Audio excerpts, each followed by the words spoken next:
संताची माता चरणावरी श्री संताची माता चरणावरी श्री संताची माता चरणावरी श्री संताची माता चरणावरी साष्टांग करी दंडवत साष्टांग करी दंडवत विश्रांती पावलो सांभाळा उत्तरी विश्रांती पावलो सांभाळा उत्तरी बंधनाचा तोडू फासा देऊ आशा डागोनी नाही तेच घेता शिरे होईल दुरे निजपंथ. प्रस्तुत सेवेकरता घेतलेला अभंग संतश्रेष्ठ वैराग्यमूर्ती जगद्वंद्य जगद्गुरू श्री संत तुकाराम महाराज यांचा हा 4 चरणाचा भगवत भक्ती करत असताना प्रतिबंध येणारा भगवत प्राप्ती करता भगवत भक्ती करता भगवत साधने करता येणारे जे प्रतिबंध आहेत ते प्रथम पहिले प्रतिबंध दूर करून मगच साधना करून भगवत प्राप्ती होऊ शकते. असा जो प्रतिबंध असतो तो प्रतिबंध दूर करून भगवत प्राप्तीचा पुढचा मार्ग मोकळा होतो असं या अभंगातला तात्पर्य अर्थ तुकाराम महाजन या अभंगात सांगितला. महाराज बनतात बंधनाचा तोडू फासा देऊ आशा टाकोनी. जो काही बंध आहे ते जे बंध आहे त्या बंधनाचे जे फाशे आहेत ते फाशे पहिले तोडावे लागतील. कोणते फाशे? सर्व फाशेचा मुख्य पाश असतो त्याला म्हणतात आशाचा फासा. फासा नाम पाश. कर्मपाश, धर्मपाश, कर्मपाश, काळपाश, कर्मपाश, धर्मपाश, ब्रह्मपाश, देहपाश, मोहपाश आणि मुख्य माया तो आशापाश आणि शेवटी जन्म मृत्यू पाश. सप्तपाशी जीवबद्ध असे 7 प्रकारचे पाश. हे संपूर्ण पाश तोडल्याशिवाय हे सगळे बंधनं असतात. ते बंधनं तोडल्याशिवाय माणसाला परमार्थ करण्याचा मार्ग मोकळा होत नाही. म्हणून महाराज म्हणतात बंधनाचा तोडू फासा आणि देव आशा टाकोनी. आणि मग जे आहे ते जी गोष्ट नसलेली स्वीकारलेली असते. महाराज म्हणतात नाही तिची घेता शिरी. जे नाही आपला आणि त्याचा कोणत्याही प्रकारचा संबंध येत नाही. जे जे बंधनं स्वीकारले ते ते बंधनं आपल्या शरीराशी त्याचा काहीही संबंध येत नाही. तरीसुद्धा चित्तवृत्तीने ते नसलेलंच डोक्यावरती घेतलं, नसलेला संबंध जोडला. नाही त्याची घेता श्री मग होईल दुरी निज पंथ. भगवत प्राप्तीचा जो मार्ग आहे भक्ती त्याला म्हणतात ज्ञानयोग म्हणतात, भक्तियोग म्हणतात, कर्मयोग म्हणतात किंवा सांख्ययोग म्हणतात. कोणत्याही योगाने जाण्याकरता हे संपूर्ण डोंगरासारखे प्रतिबंधमध्ये उभे राहतात. महाराज म्हणतात नाही तेच घेतलं पुढे मग तो चालणारा पंथ आपल्याला फार दूर पडल्यासारखा होतो. आणि मग हा दूर पडलेला जवळ करण्याकरता प्रतिबंध सगळे तोडावे लागतात. महाराज म्हणतात नाथेलेचे माझे तुझे. नसलेलंच जे या जगात आपलं काही नसतं तरी त्याला तो माझं म्हणतो. जगात काही संबंध नसता तरी तुझं आणि माझं अशी वाटणी घालतो आणि त्याला संबंध जोडतो. वस्तुतः जन्माला आला त्या काळात त्याचं तर काही नव्हतं. जातो त्या काळात त्याचं काही नसतं. मध्यंतरी कुठून आलं नसलेलं. हे नसलेलंच माणसाने जे डोक्यावरती घेतलं, बांधून घेतलं. नाथेलेची माझे अन्न आथेलेची तुझे. तुझं आणि माझं वाटणी करून त्या वाटणीमध्ये इतकं विकोप आला जातं. वाटणीमध्ये तो कोणाचा जीव घेईल, कोणाच्या विरोधात जाईल आणि कोणतं भांडण उभं करेल याचा काही नियम नाही. आई संग भांडण उभं करतो, बायको संग करतो, बापा संग करतो, मित्रा संग करतो, पुत्रा संग करतो, हे सोडा. तो स्वतःशी एवढा झगडा घेतो का तो स्वतः त्याचा प्राण द्यायला तयार होतो. नसलेलंच घेतलं बोखंडी त्यांनी. नाथिलेचे माझं, नाथिलेचे तुझं, नाथिलेचे माझे तुझे, आणि कोण ओझे वागवी. हो, ओझ घेणारा कोण आहे आणि ओझ वागवणारा कोण आहे. हे सगळे बंधनाचे पाश त्यात अडकला. मग तुकोबराय सांगतात, तुका म्हणे अंतराय, तुका म्हणे दिव्य अंतराय. जे भगवंताविषयी अंतराय निर्माण करता जळोती तेथे उपजवती अंतराय. भलं तुमचं काही असेल, जर तुमचं भगवत प्राप्तीमध्ये भगवंतामध्ये तुमच्यामध्ये अंतराय उत्पन्न करीत असेल तरी तशी तुमची भक्ती तिला पण आग लागू. महाराज म्हणतात अशी भक्ती असते की देवापासून दूर करून टाकते. काही भक्ती अशा विकृत असतात, अशा तर तमोगुणी रजोगुणी विकृती देखाव्याचे भगवंतापासून दूर करणारे असे काय. मुखोटा असतो परमार्थाचा, मुखोटा असतो साधनाचा, पण त्याच्यामध्ये भयंकर भरलेलं असतं, भयंकर भरलेलं असतं. रावणाच्या लंकेत सुद्धा यज्ञ होत होते. ते मेघनंदन सुद्धा यज्ञ केला होता, मुखोटा धर्माचा होता, पण हात मोठं भयंकर भरलेलं होतं. तसाच प्रकार असतो. म्हणून तुकाराम महाराज म्हणतात, जळोती तेथे उपजविते अंतराय. भगवत प्राप्तीमध्ये तुमच्यामध्ये जर अंतर वाढवीत असेल तर ते भलं काही असो. तो तुका म्हणे अंतराय देवी, तुका म्हणे देवी अंतराय. काय जिने ते कशा करता जगता, जगण्यात अर्थच काय. तुमचा संसार मग सोन्यासारखी गोष्ट खरी, पण तुमच्यात देवा जर दरी निर्माण करीत असेल तो संसार, तोच तुमच्या बंधनाला कारण होतो. तुमची परमार्थाची साधनं मग चांगली दिसते, पण देवापासून अंतर तयार होत असेल तर ती साधनच नाही का तुमचे पाय बांधून तुम्हाला नरकाला घेऊन जायची. मग तुम्हाला जे महाराजांनी अतिशय सोपं सुलभ सूत्र सांगितलं, देवी अंतराय जे जे ते ते, त्या जगण्यात कोणत्याही प्रकारचा अर्थ नाही. तुम्ही भले कसे जगा, तुमच्या मनाने कशाला काही समजून काही जगू शकतात माणसं, त्याच्यावर काय पर्याय नाही. मनाने करणारी माणसं भरपूर असतात, जवळजवळ सगळीच असतात. ना शास्त्र कळत नाही, ना धर्म कळत नाही, ना ब्रह्म कळत नाही, ना ग्राह्य कळत नाही, ना त्याज्य कळत नाही. ब्रह्मदेवाची अक्कल त्याच्या डोक्यात आलेली असते. स्वतःच निर्णय धर्माचा आहे करणार, परमार्थाचा आहे करणार, भक्तीचा आहे करणार. हे काय करावं तेच ठरवणार, ते तसं कसं करावं तेच ठरवणार. समाजामध्ये पशुसुद्धा बरी इतकी माणसं खालच्या पातळीला गेली माणसं असतात. ते काय नाही कळत त्यांना. त्या धर्माचं नाही कळत, ब्रह्माचं नाही कळत, पंथाचं नाही कळत, भक्तीचं नाही कळत. आणि न कळून केलं मग ते देवापासून अंतर दूर करतं. त्यात विकृती निर्माण होते. ज्या करण्यामध्ये जर विकृती होत असेल, एखाद्या जीवाला त्रास होत असेल, विकार वाढत असतील आणि भगवत भक्तीला छेद बसत असेल तर महाराज म्हणतात ते भगवंतापासून तुम्हाला दूर नेणार आहे. आणि मग हे करण्यात महाराज म्हणतात, तुका म्हणे देवी अंतराय. काय जे नेते त्या जगण्यात याचा अर्थ ते करण्यामध्ये काही तुम्हाला प्राप्त होणार नाही. म्हणून महाराज म्हणतात, नाही तेची घेता शिरी. जे नाही तेच तुम्ही स्वीकारलं आणि त्यामुळे तुम्हाला भगवत भक्तीची साधना करण्याकरता, भगवंताकडे जाण्याकरता, भगवत प्राप्तीकरता मोठा डोंगरासारखा प्रतिबंध आहे.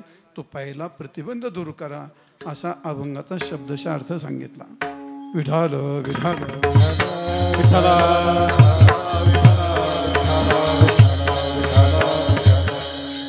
हो, आजचा हा कार्यक्रम तुम्हाला सर्वांना जवळजवळ माहिती आहे. आता पूर्वीच्या काळात म्हणावं लागायचं पत्रिकेच्या द्वारा माहिती. आता पत्रिका गेली. पहिले आमच्या लहानपणी तांदूळ असायचे, ते लाल तांदूळ करायचे, दारामध्ये जायचं, एवढे 4 तांदूळ ठेवायचे, हात जोडायचे, आमच्या कार्यक्रमाला या बरं का. आणि मग ते घरात जाऊन ठेवते, हो त्यांचे तांदूळ आली, ते काय त्यांचे तांदूळ आले. तांदूळ आले म्हणजे आमंत्रण आलं. तांदूळही गेले, आमंत्रणही गेलं, पत्रिकाही गेली, भानगडी. आता पहिले मग फोन करायचे, हॅलो मेलो, ती हॅलो मेलो, फोनही गेलं, फोन काल बाय झालं. ईश्वर एवढी एवढी पत्रिका तयार करायची, फोनवर एक बटन दाबलं का एका मिनटात सगळ्याच्या घरात.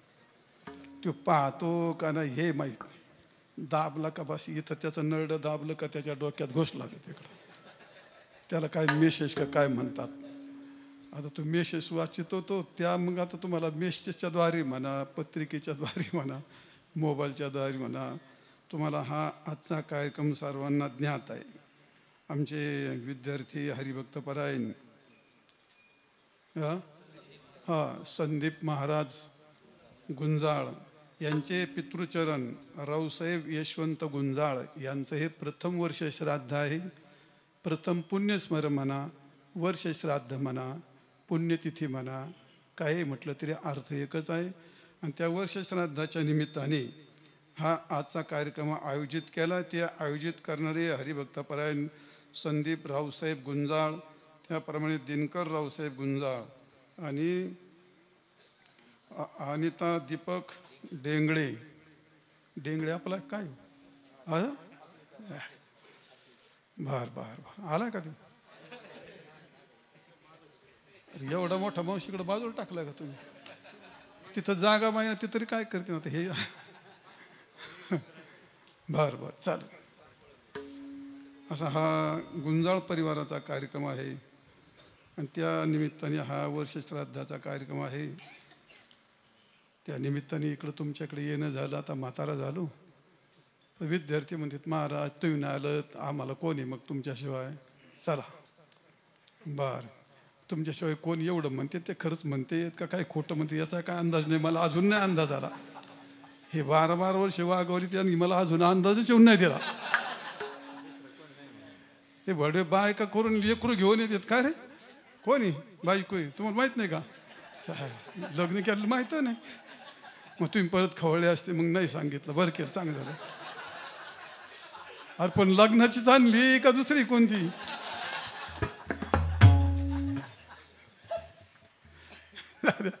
विनोद सोडत तसं काय नाही, सगळे चांगले माणसं आहेत. आता नाही चांगलं म्हणून करतो का? आता माणसं म्हणतात महाराज आमची पत्नी फार चांगली, मी म्हणतो नाही चांगली म्हणून करशील का? असो बा, आजचा हा कार्यक्रम त्या निमित्ताने आहे, वर्षश्राद्धाचा कार्यक्रम. आणि आपल्या संस्कृतीप्रमाणे वर्षश्राद्धाचा कार्यक्रम हा करावा लागतो. जीवाच्या उद्धाराकरता करावा लागतो. पुत्राचं कर्तव्य जीवाचा उद्धार. आणि म्हणून आजच्या दिवशी केलेलं पिंडदान, अन्नदान, ज्ञानदान, वस्त्रदान, जे काही दान केलंचं पुण्य होतं ते पुण्य आपल्या पितरापर्यंत पोहोचतं आणि त्या पितराचा पुढचा सन्मार्ग मोकळा होतो. त्याचा सन्मार्ग तो ज्या ठिकाणी असतो तिथून पुढे त्याचा सन्मार्ग, त्याच्या मार्गामध्ये ज्या काही प्रतिबंध असतात ते सगळे दूर होत असतात. आणि म्हणून मग ते पिंडदान आजचं करावं लागतं. आता लोकांनी त्याच्यावरती बरेच आक्षेप घ्यायला सुरुवात केली. ते लोक म्हणतात ते बरंच, आता त्या कीर्तनाच्या आधीच ती निघाली होती, जरा जास्त पान निघन पण 2-5 मिनटं सांगावंच लागेल. ते पिंडदान केल्याकरता बऱ्याच लोकांनी 10व्याचा वेळ जातो, 10वा व्यर्थ आहे, हे थोतांड आहे, मग कावळा कुठं राहिला आणि बाप कुठं राहिला आणि तुम्ही कावळा पाहिला का आणि बाप पाहिला का? पण हे आपल्या लोकांनी विचारच नाही केला का हे कोण म्हणतंय? आजही आपल्या लोकांनी याचा विचार केलाच नाही का हे कोण म्हणतं? हे तमकं अरे संस्कृती ही परंपरा आहे.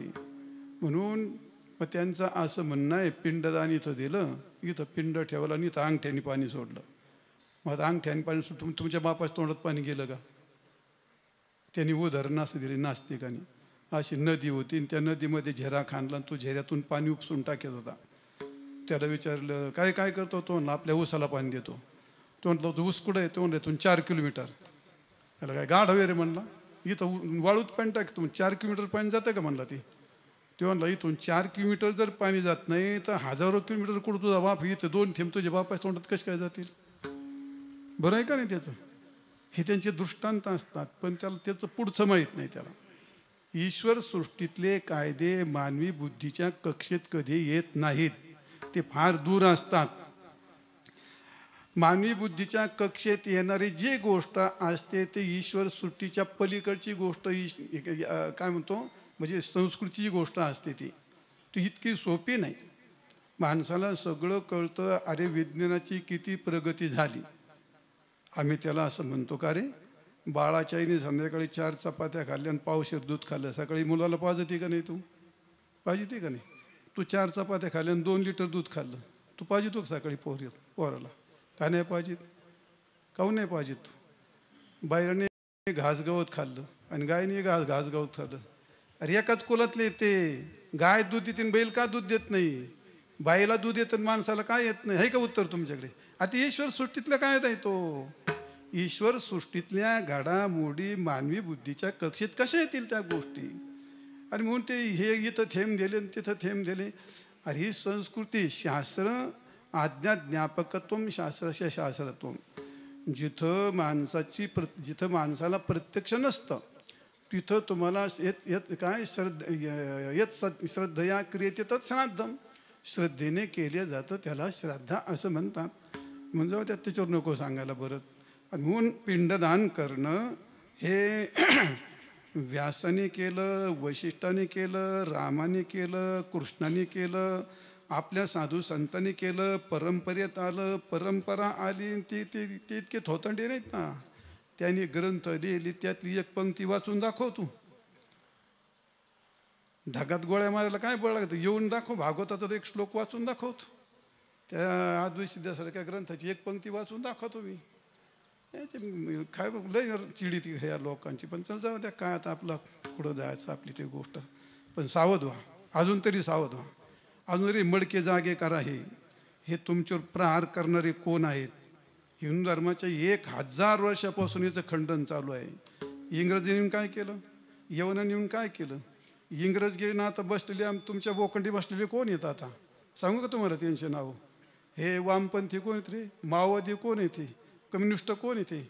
काँग्रेसी कोण येते? किती नावं सांगू तुम्हाला? नाही मानित नाही तर तुमचं हे नाही मानित महाराज हे लोक तुम्हाला. त्याला ते काय कुठून आणलाय तो सेक्युलर शब्द मध्ये घुसडून. अरे सगळी गोष्ट खरी आहे. ते राजकारणात हे परंपरा आहे, भारतीय परंपरा आहे, भारतीय संस्कृती. व्यास खोटे नाहीत, वशिष्ठ खोटे नाहीत, भगवान कृष्ण खोटे नाहीत, गीता खोटे नाही, महाभारत खोटं नाही, रामायण खोटं नाही, गीता खोटी नाही, तुकाराम महाराज खोटे नाहीत, ज्ञानेश्वर महाराज खोटे नाहीत ना. आम्ही त्यांच्याकरता प्राण ओळून टाकलेत ना. असं नाही होणार. हे एवढं खोटं कसं काय? डोंगरात तुरीमध्ये उठकाच काय लपवू शकतो? पण त्या असं तुम्हाला 2 शब्द त्याला जाग करायचे, एवढं ते सावध तरी राहा कमीत कमी. याचा छेद कोण करतंय? आजकाल तुमच्या हातात मोबाईल, तुमचं युद्ध सुरू आहे. तुमच्या धर्मावरती देवावरती टिपण्या टाकणारी काचेकोच घेऊन त्याला अशा शब्दात टिपण्या टाकल्या पाहिजे ना का बस त्याच्या नाकातले केस जळायला पाहिजे. आहे तुमच्याकडे काय रे टिपण्या टाकता ना? सावध व्हा, लढायला सुरुवात करा. आता झालं ते भरपूर झालं. आता लय तिने खूप छेद केलेत. किती मंदिरं पाडलीत. 5 लाख पुरी मारल्यात तुमच्या. 5 लाख 1.5 वर्षात. कुठे माहीत तुम्हाला? कुठे आहेत पुरी? ह्या गावात असतील 500 पोरं बिगर लग्नाची. आमच्या गावात 500 पोरं आहेत बिगर लग्नाचे. 30, 40, 25 पुरी कुठे गेल्या? आता हे बोलल्याच्या नंतर लोक हे काय करायचं? आपल्याला काय करायचं? हेच घोटाळा झालाय तो. आपल्याला काय करायचं? हाच घोटाळा झालाय तो. जर जाऊ द्या, माझं काय व्याख्यानाचा विषय नाही. हे जे धर्मावरती घाले घालतात ही माणसं, ते धर्मावर घाले घालणारे म्हणतात दाव नको, पिंड नको, अन्नदान नको, हे नको असं म्हणतात. त्यांनी आता लग्नावर घाला आणलाय.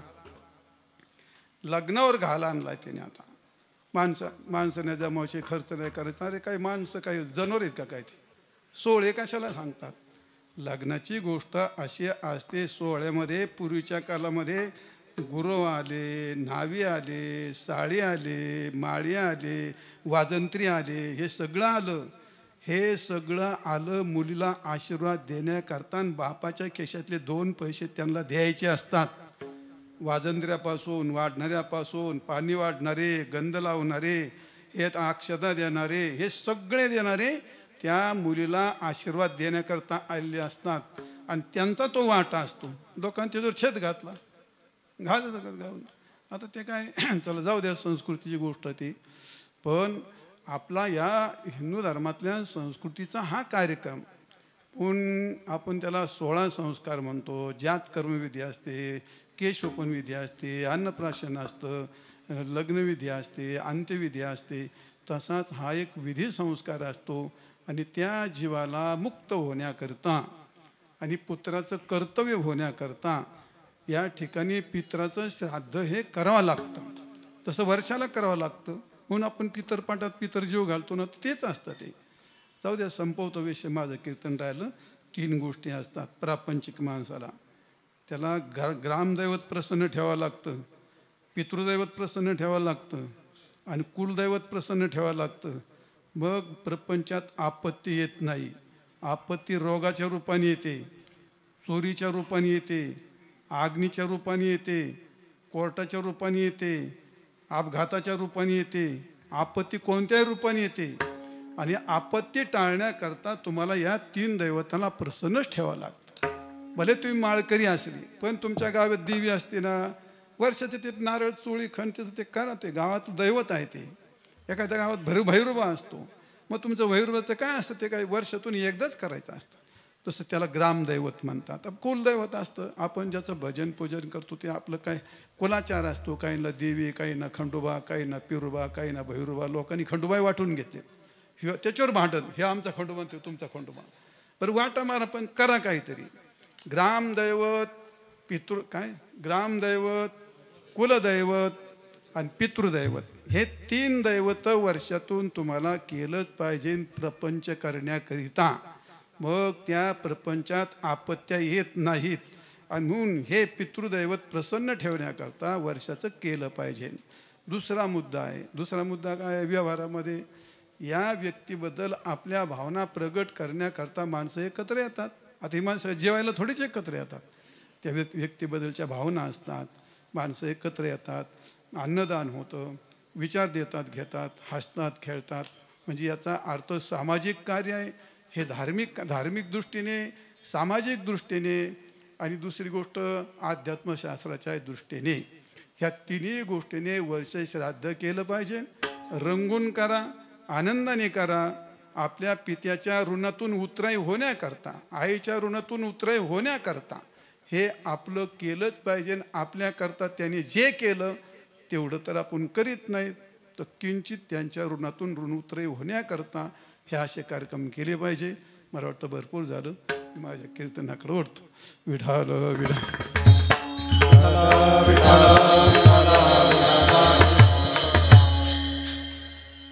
आजचा हा कार्यक्रम हरिभक्तपरायण संदीप गुंजाळ त्यांनी या कार्यक्रमाचं आयोजन केलं. आता हे सगळे महाराज लोक आले तर इथून कुठून याच्यातला कडाला कोण उभं राहिला रे?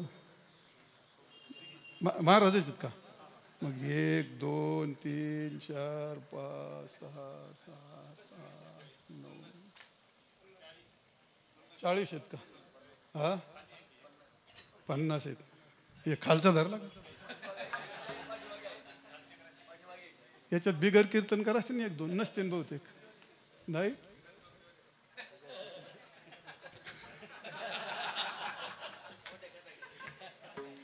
कोण बिगर टोपीवाला?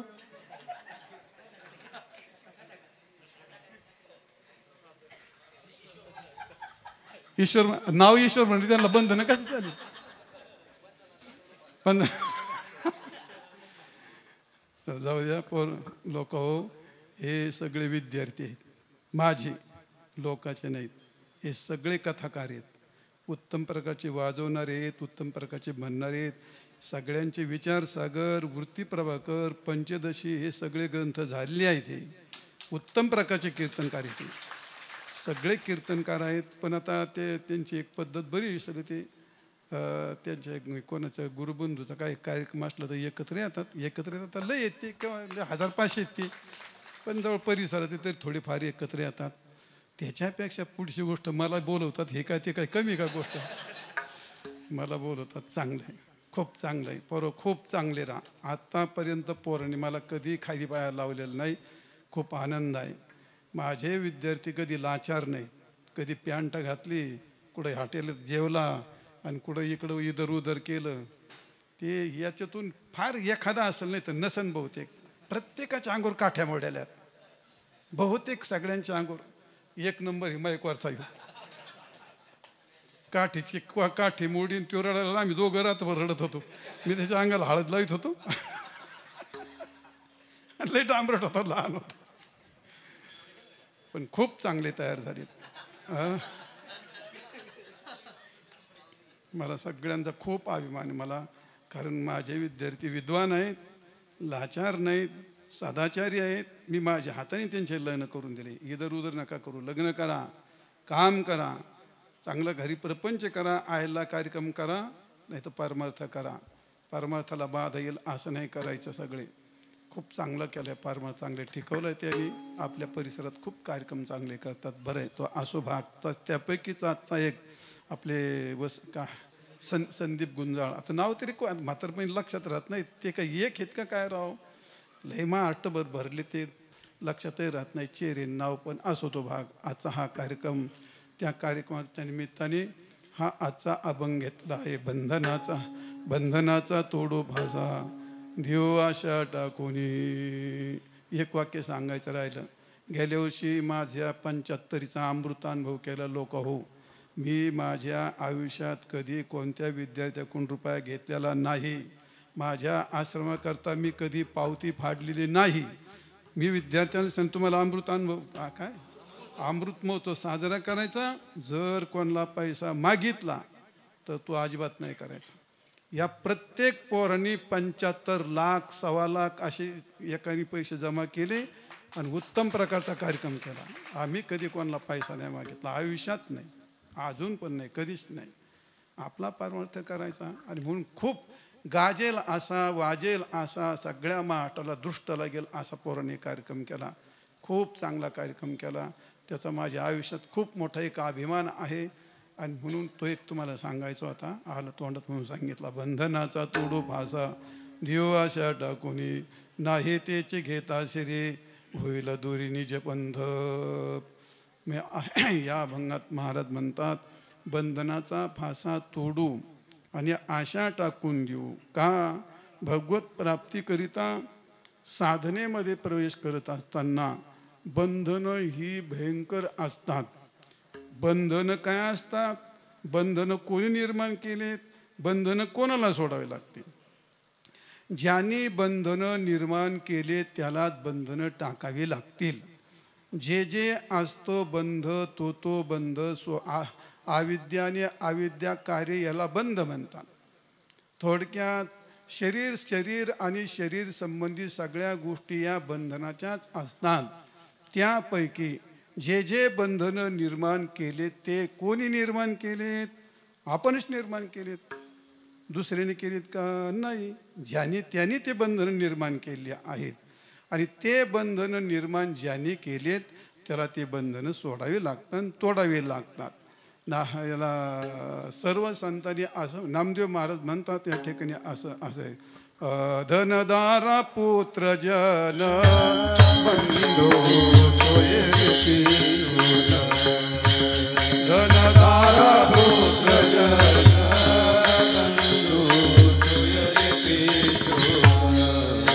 सर्व मिथ्या हे जाणून चरण देवा सर्व मिथ्या हे जाणून देवा धनदारा पुत्र जन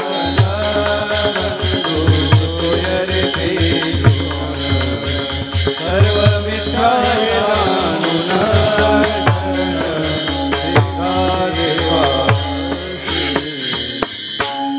धनदारा पुत्रजन बंधू सोयरे पिशून. सर्व मिथ्या हे मिथ्या आहे, याला बाजूला केल्याशिवाय तुम्हाला भगवंताकडे जाता येत नाही. हे सगळे बंधन आहेत, हे बंधन आहेत. तुकाराम महाराज म्हणतात, जेने घडे नारायणी अंतराय आणि हो काय माय बाप वर्जाविती. येर प्रिया पुत्र धन कोण लेखा आणि करती ती दुःखा पात्र होती. हे सगळे बंधनाचे फाशे स्वतःहून निर्माण केलेले फाशे आहेत. प्रल्हादे जनक बिभीषण बंधू आणि राज्यमाता निंदू भरते केली. हे फाशे तयार झाले. ज्यांना भगवंताकडे जायचं होतं त्यांनी हे फाशे तडातड तोडले. महाराज तडातड तोडले. प्रल्हादाने जनक तोडला की नाही? प्रल्हादाने जनक तोडला. प्रल्हादे जनक. बिभीषणाने रावण एवढे सगळे सोन्याचे अलंकरण भाऊ तोडला की नाही?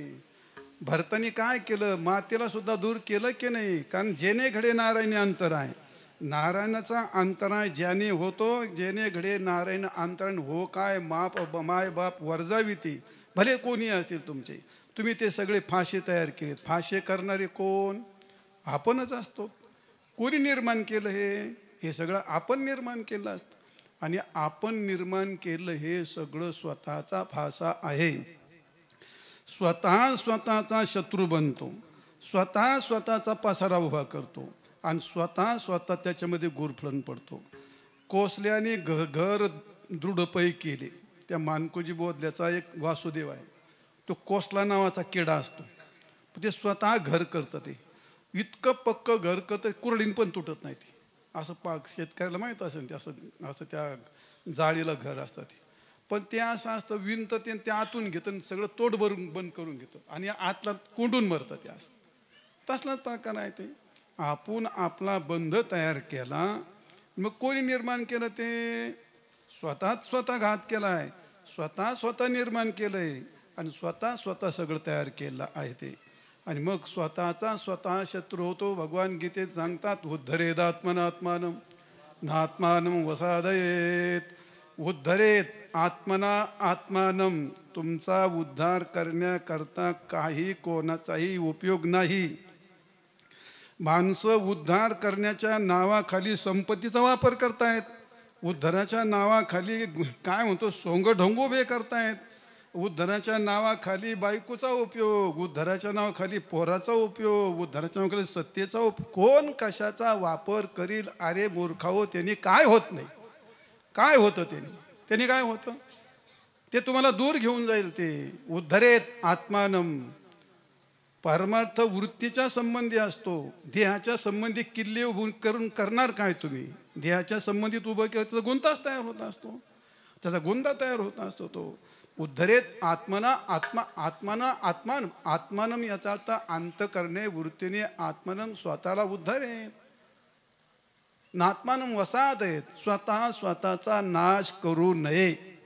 याला काय म्हणतात? स्वतःचा नाश करू नये. स्वतःचा नाश करतो याचा अर्थ मध्ये काय करतो? तो स्वतः नाश करतो म्हणजे स्वतःचा शत्रू बनतो.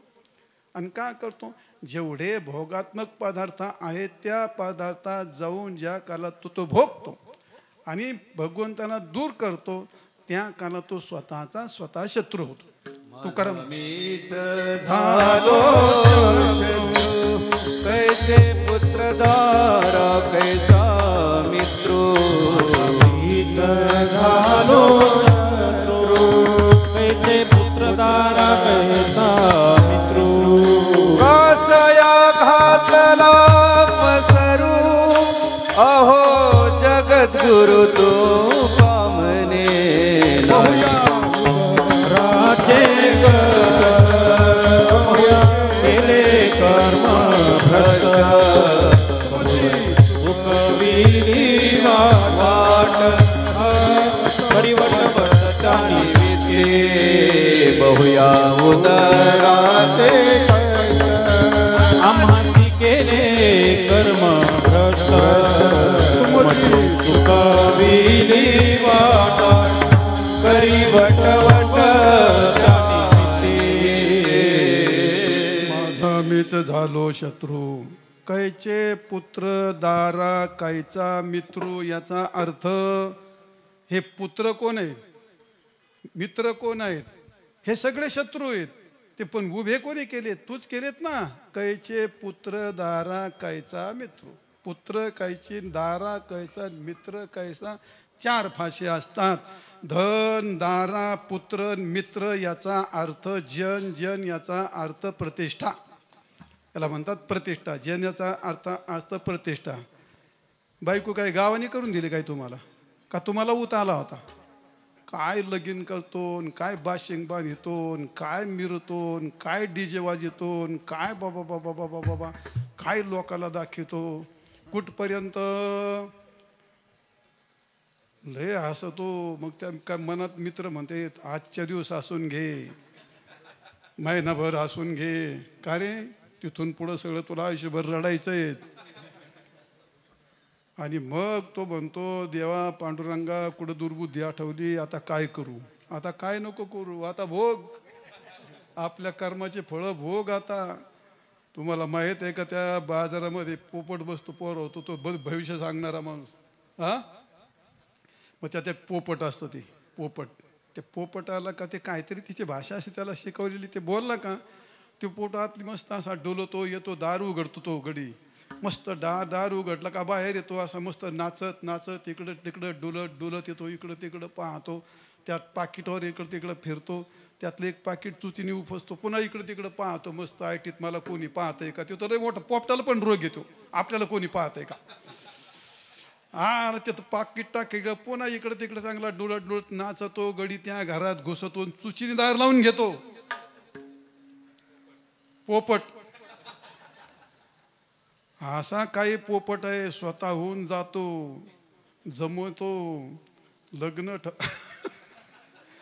काय पोपट नाचतो, काय पोपट नाचतो, मग लग्न करतो, मग काय नंतर पुढे काही चुकत नाही महाराज, काही चुकत नाही. म्हणजे त्याच्या विरोधात आहे मी असं नका समजू, पुढं मला सांगायचं आहे ते.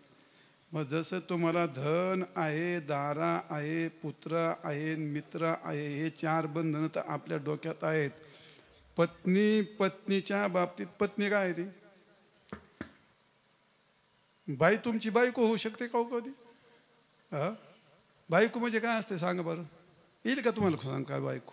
ही एक तुमची बाई, ही ईश्वर सृष्टीतली बाई आहे का तुमची बायको. ही ईश्वर सृष्टीतली बाई आहे ती का बायको आहे ती.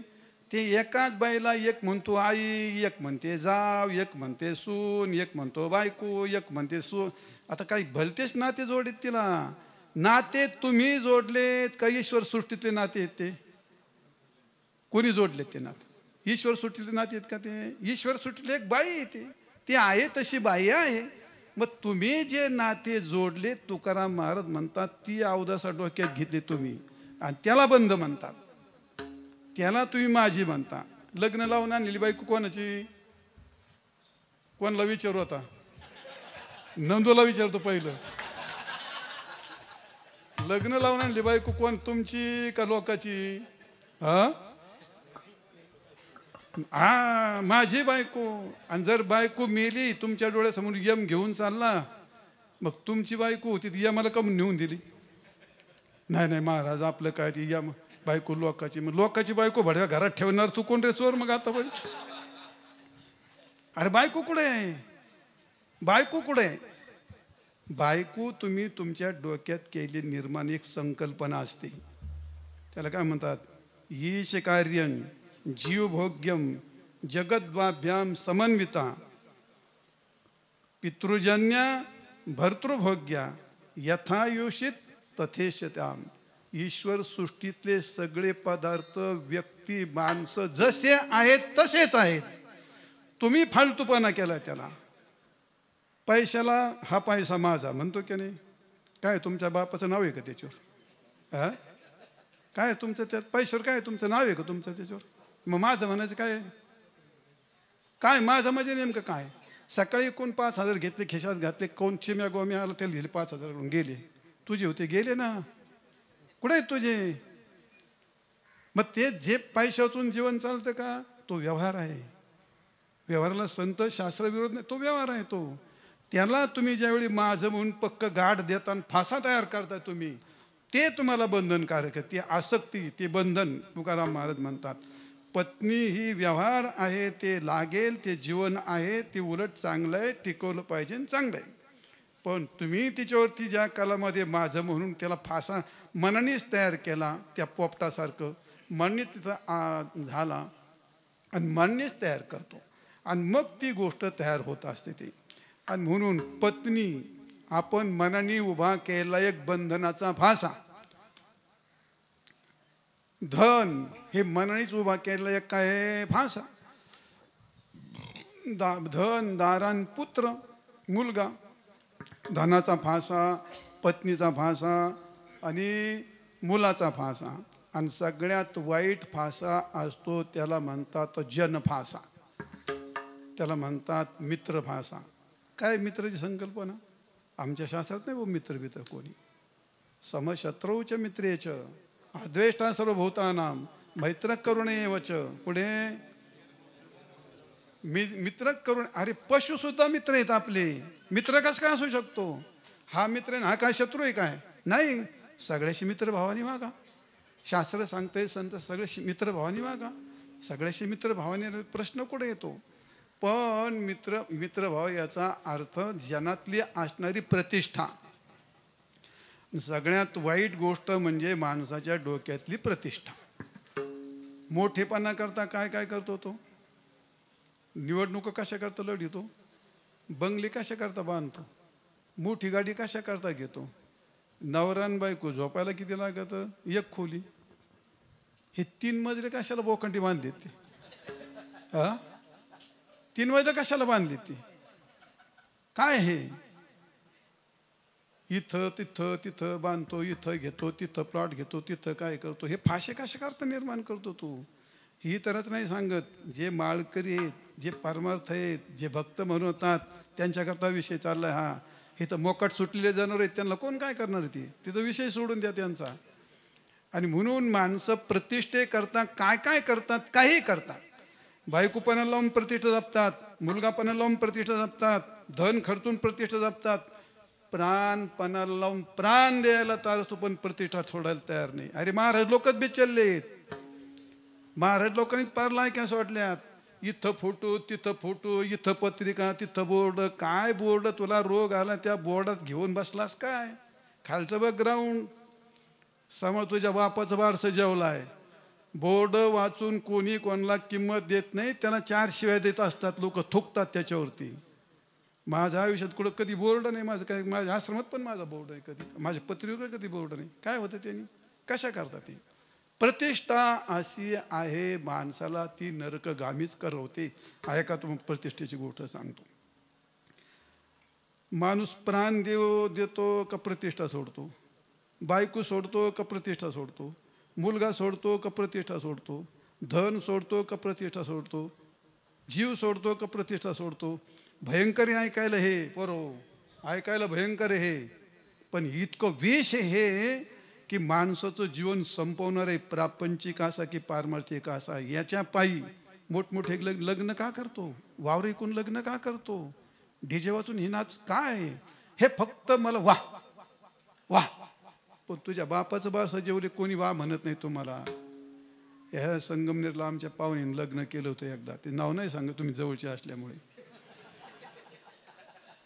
ते सिटी सर्वेर होते. फार दिवसाची गोष्ट आहे. त्याला योग्य 25 वर्ष झाले असतील त्याला, आहे का नाही? आपल्या मोहित्यांचा आपल्या या. तर ते 25 वर्ष झाला असेल. तर तो मोठा पैशाला माणूस, त्यांनी मोठं मंडप दिला. तर त्या काळात संगमनेर शहर झालं. तर काय जेवण, मग काय जिलबी केली, लाडू केले, गुलाबजाबू, अमकं तमकं झाले. जेवायला बसलो. काय रे बाबा एवढा सगळा का केलं हो तिने एवढं? लोक म्हणले पाहिजे वा काय जबरदस्त लग्न केलं बा. पण लोक जाता जाता म्हणतात लग्न चांगलं केलं बरं का, चायला भाई जरा खरटच झाली होती. काय मारली लाल फुली का झाला मोकळा, गेलं सगळेच पाण्यात. त्याचं लग्न झालं, बसले लोक जेवायला बसले. आता पोरण माकडसारखेच असतात. त्याचा सगळ्यात मला जास्त अनुभव येतो. जेवायला पोरांनी जेवण झाल्यानंतर पंक्ती कोणती गुलाबजामुन उरलेला गुलाबजामुन त्याला आणायची, त्याने इकून लाडू आणायचा. आता आपल्यासारखे म्हातारी म्हणते म्हणजे अरे सोन्यासारखा नाही, त्या मालकाने एवढा खर्च केला, तुम्हाला खायचं तर खा, त्या अन्नाचं काऊन नासडे करता, त्या बिचाऱ्याने केवढा खर्च केला. तिने ते कुठे खिशात घेतलं, लोकांची तर मुटकी मोडीत म्हणला तिने. घेता टाका आता, करा मोठे लग्न. का? लोकांना चांगलं म्हणलं पाहिजे. खोटी गोष्ट आहे ती, खोटी गोष्ट आहे ती. त्यातून बाहेर या. तुम्हाला कोणीही चांगलं म्हणत नाही, कधीच म्हणणार नाहीत. ज्ञानेश्वर महाराजाला चांगलं नाही म्हणलं समाजाने, प्रभू रामचंद्राला चांगलं नाही म्हणलं त्यांनी. तुम्ही कोण झाडकी पत्ती? समाज चांगला म्हणतो असं नाही. प्रतिष्ठा म्हणून डोक्यात घेतली पोरं, तुम्ही हे पक्क लक्षात घ्या. तुमची बायको पण तुम्हाला प्रतिष्ठा देत नाही, बायको पण प्रतिष्ठा देत नाही तुम्हाला. मित्राची गोष्ट फार दूर राहिली. खरं सांग, खोटं नका बोलू. तुमची बायको 100% मानते का हो तुम्हाला? तुम्हाला विचारतोय, 100% मानते का? मानते का 100%? हा, रट्टी खायची काय घरी गेली होती? नाही म्हणता, नाही मानित महाराज, नाही मानित. तुमचं 100% तिला मान्य होतं असं नाही, आणि तिचं 100% तुम्हाला मान्य होतं असं नाही. मग एकत्र राहतात का? झक मारून राहावं लागतं, दुसरा इलाज नाही म्हणून राहावं लागतं. दुसरं काय करतात, झक मारून राहावं लागतं. खरं आहे म्हणजे मी काय खोटं सांगतो काय? हा हे माझं काय असेल अनुभव, मला बायको काय याला काय माणूस येतो मग तो ते सगळं हात करून ना माझ्याकडे हात करून काय म्हणतो तू? ऐका, प्रतिष्ठा जर आपली अर्धांगी जर तुम्हाला प्रतिष्ठा देत नाही, लोक कोण का अपेक्षा करता तुम्ही? कोण तुम्हाला प्रतिष्ठा देईल? मुलगा तुमचा पान उतारा करतोय, बायको तुमचा पान उतारा करते, अरे तुम्हाला स्वतः ना करताय. प्रतिष्ठा ही वर पा, प्रतिष्ठा एक असा दगड गोळा नाही तुमच्या हातात दिली कोणी. प्रतिष्ठा ही तुम्ही तुमच्या मनाने एक भोकाडी उभी केली डोक्यामध्ये का मी कोणीतरी श्रीमंत आहे, मी कोणतरी शिकलेला आहे, मी कोणतरी महाराज आहे, मला बरेच लोक मानतात. आपला तर फार वा वा वा वा नाही गाडवा तुला मागून शिव्या देते. प्रतिष्ठा तिला पाय नसतात, प्रतिष्ठेला आयुष्य नसतं, प्रतिष्ठा कोणी देता येत नसते, प्रतिष्ठा कोणाला देता येत नाही, प्रतिष्ठा कोणी दिलेली नाही. आजचं पण कोणीच कोणाला देत नाही. त्याचे त्याला पूर्ण लोकाला काय देतो तो? प्रतिष्ठा देत नाही. मनाने एक प्रकारचं एक भूत उभं केलेलं असतं आणि त्या भूताच्या पायी माणसं कोणाला तोडतात आणि कोणाला जोडतात, कोणाच्या पाया पडतात, कोणाची लाचारी, कोण लाचारी तुम्हाला पत्कारायला लावतंय. प्रतिष्ठेबीन नाही तिची लाचारी करताय, प्रतिष्ठेबीन नाही त्याला सोडायला लावताय. एवढा मोठा फासा तयार झाला. एक मोठे महामंत्री होते, त्यांचं ऑपरेशन झालं आणि ऑपरेशन झाल्यानंतर मग आता त्यांना डॉक्टरनी सांगितलं बोलायचंच नाही. मोठा मतदारसंघ, मात्र त्या गावामध्ये मंदिर बांधलं होतं, मोठं गाव होतं, फार पब्लिक जमलं, कार्यकर्ते आले, म्हणले साहेब लय पब्लिक जमलंय. लोकांचं म्हणणं आहे साहेब नका का बोलणार, पण तिथं नुसतं येऊन खाटूर पडून राहावा, आम्हाला वर हात करा असा म्हणजे आमचं समाधान होईल. मग साहेब म्हणले चला बुवा आता काय आलो इकडं, म्हणले निघाले साहेब. गेलं जेव्हा वातावरण पाहिलं साहेबांनी, साहेब खाटूर पाडल्यारी, ऑपरेशन झालं. आता म्हणते मला 2 शब्द बोल द्या पोरं. तुम्ही नको नको नको, डॉक्टरने सांगितलं नाही. म्हणजे गोळी घेऊन 2 शब्द आशीर्वाद देतो. लोक म्हणजे नको नको नको. डेंगट बोलतो घेतला माईक, लागला बोलायला 2 वाक्य 3 वाक्य, 4थ्या वाक्याला डोळे पांढरे केले, मेला. प्रतिष्ठा सोडली का प्राण सोडली? समजलं किती भयान आहे किती गोष्ट. प्रतिष्ठेला धक्का लागतो म्हणून बहिणी कापून टाकतात की नाही? आता पुरी कापतात का नाही लोक? प्रतिष्ठेला धक्का लागला म्हणून, प्रतिष्ठेला धक्का लागतो म्हणून बायका सोडतात की नाही? काय काय करतात माणसं प्रतिष्ठेला धक्का लागण्यामुळे. पण काय आहे ती प्रतिष्ठा? कुठून आणली ती? तिला पाय नसतात, तिला सत्यता नसते, मनाने एक उभी केली असते आणि त्याचा एवढा मोठा फासा तयार करून टाकला नाही, त्या गोष्टी तो करायला तयार होतो. संपवतो म्हणजे चल जाऊ द्या. एक माणसाच्या जीवनात केला हा एक बंधाचा फासा. मी कोणीतरी आहे, मला कोणीतरी मानतं, मी श्रीमंत आहे, मी शिकलेला आहे, मी सत्ताधीश आहे, मी कोणतरी साहेब आहे, मी कोणतरी महाराज आहे. तुला भूत कुत्रे खात नाही तुला. साहेब झाला, रिटायर झाला, निवडून आला आणि पडला, पडलेला विचारा, रिटायर झालेला विचारा. आणि महाराजाचं कीर्तन झालं त्याला बघ ना, काय महाराज येत नाही कीर्तन तर कशाला झक मारायला करावं? मग त्याचा चेहरा पहा तुम्ही, बघ पहा तुम्ही. तर प्रतिष्ठेचा जो एक आपण फासा तयार केला आहे, कोणी केला तो? तुम्ही केला. गुतोमट का त्याच्यात? एक पत्नी बिचारी स्त्री आहे, तुमच्या घरात आली, धर्माप्रमाणे तिला जगू द्या, राहू द्या, ती माझी बायको आहे, मी म्हणेल तसं झालं पाहिजे. हा फासा कोण निर्माण केला? तुम्ही. हा माझा मुलगा आहे. काय माहिती तुला तुझा मुलगा आहे? तो तुझा मुलगा आहे, तुझ्याकडे काही प्रूफ आहे का त्याचं? काय तुझा मुलगा कशाहून तो?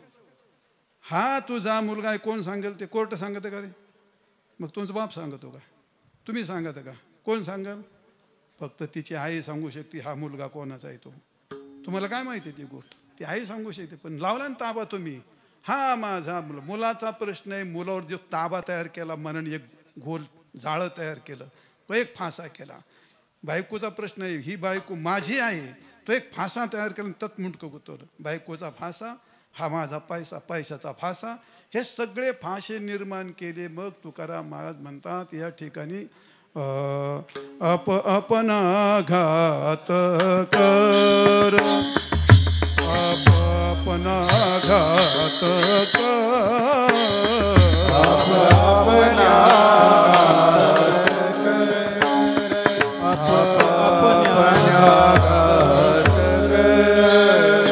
शत्रु झालो मी दावेदार, शत्रु झालो मी दावेदार, शत्रु झालो मी दावेदार, शत्रु झालो मी दावेदार, तव कृपेचा सागर, तू तव कृपेचा सागर, तू तव कृपेचा सागर, तू तव कृपेचा सागर,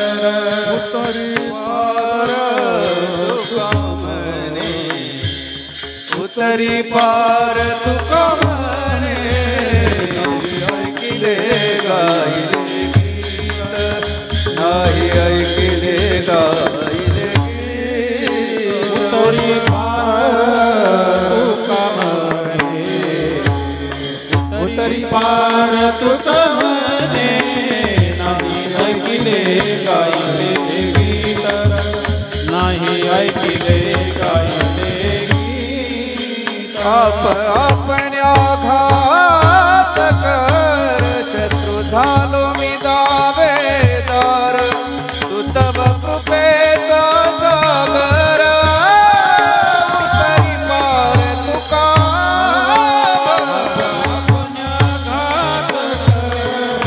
शत्रु झालो मी दावेदार, तू तव कृपेचा सागर, उतरी पार तुका अपनाघात कर. शत्रू झालो मी दावेदार, मी तुम्हाला प्रथम सांगितलं उद्धरेद आत्मानं नात्मानं वसादे. आपणच आपला शत्रू होतो, आपणच आपला मित्र होतो, आणि मग आपण निर्माण केलेले फासे हे आपल्याला तोडावे लागतील. फासे निर्माण कोणी केले? आपण म्हणजे कोणी? इंद्रियांनी केले का? आत्म्याने केले का? शरीराने केले का? का बायकोनी करायला लावले? का मित्रांनी करायला लावले? कोणी नाही केले. ज्याने केले त्याला सोडावे लागते.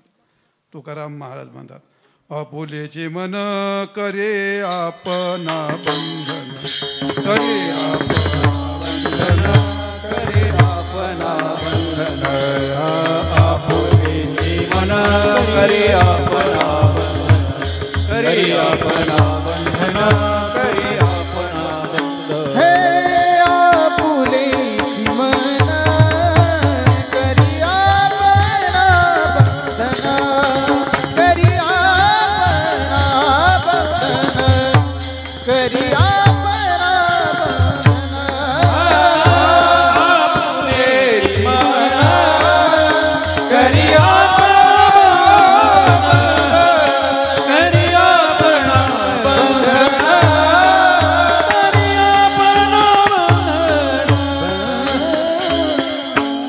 आपुलेची मन करी आपना बंधन.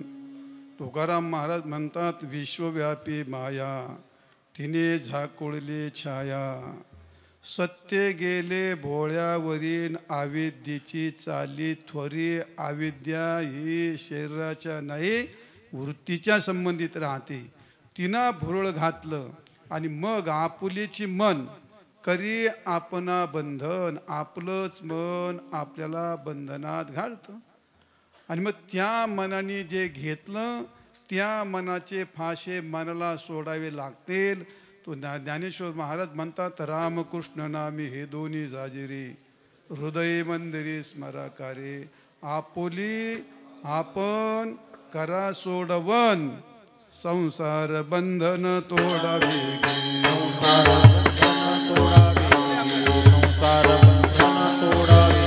आपुली आपण करा सोडवन, संसार बंधन तोडावे.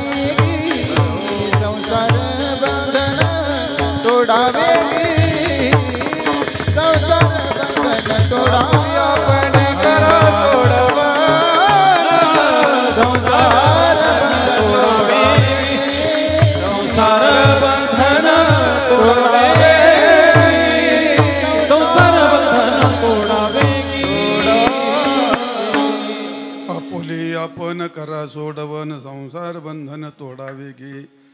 मग संसार सोडायचा आहे का बंधन तोडायचं आहे? माणसं संसार सोडित येत. संसार सोडणं म्हणजे भ्याडाचे लक्षण आहे ते. संसार सोडावा लागतो काय? संसारात जे बंधन आहे बंधन सोडावं लागतं. एक राजा होता, तो शिकारीला गेला.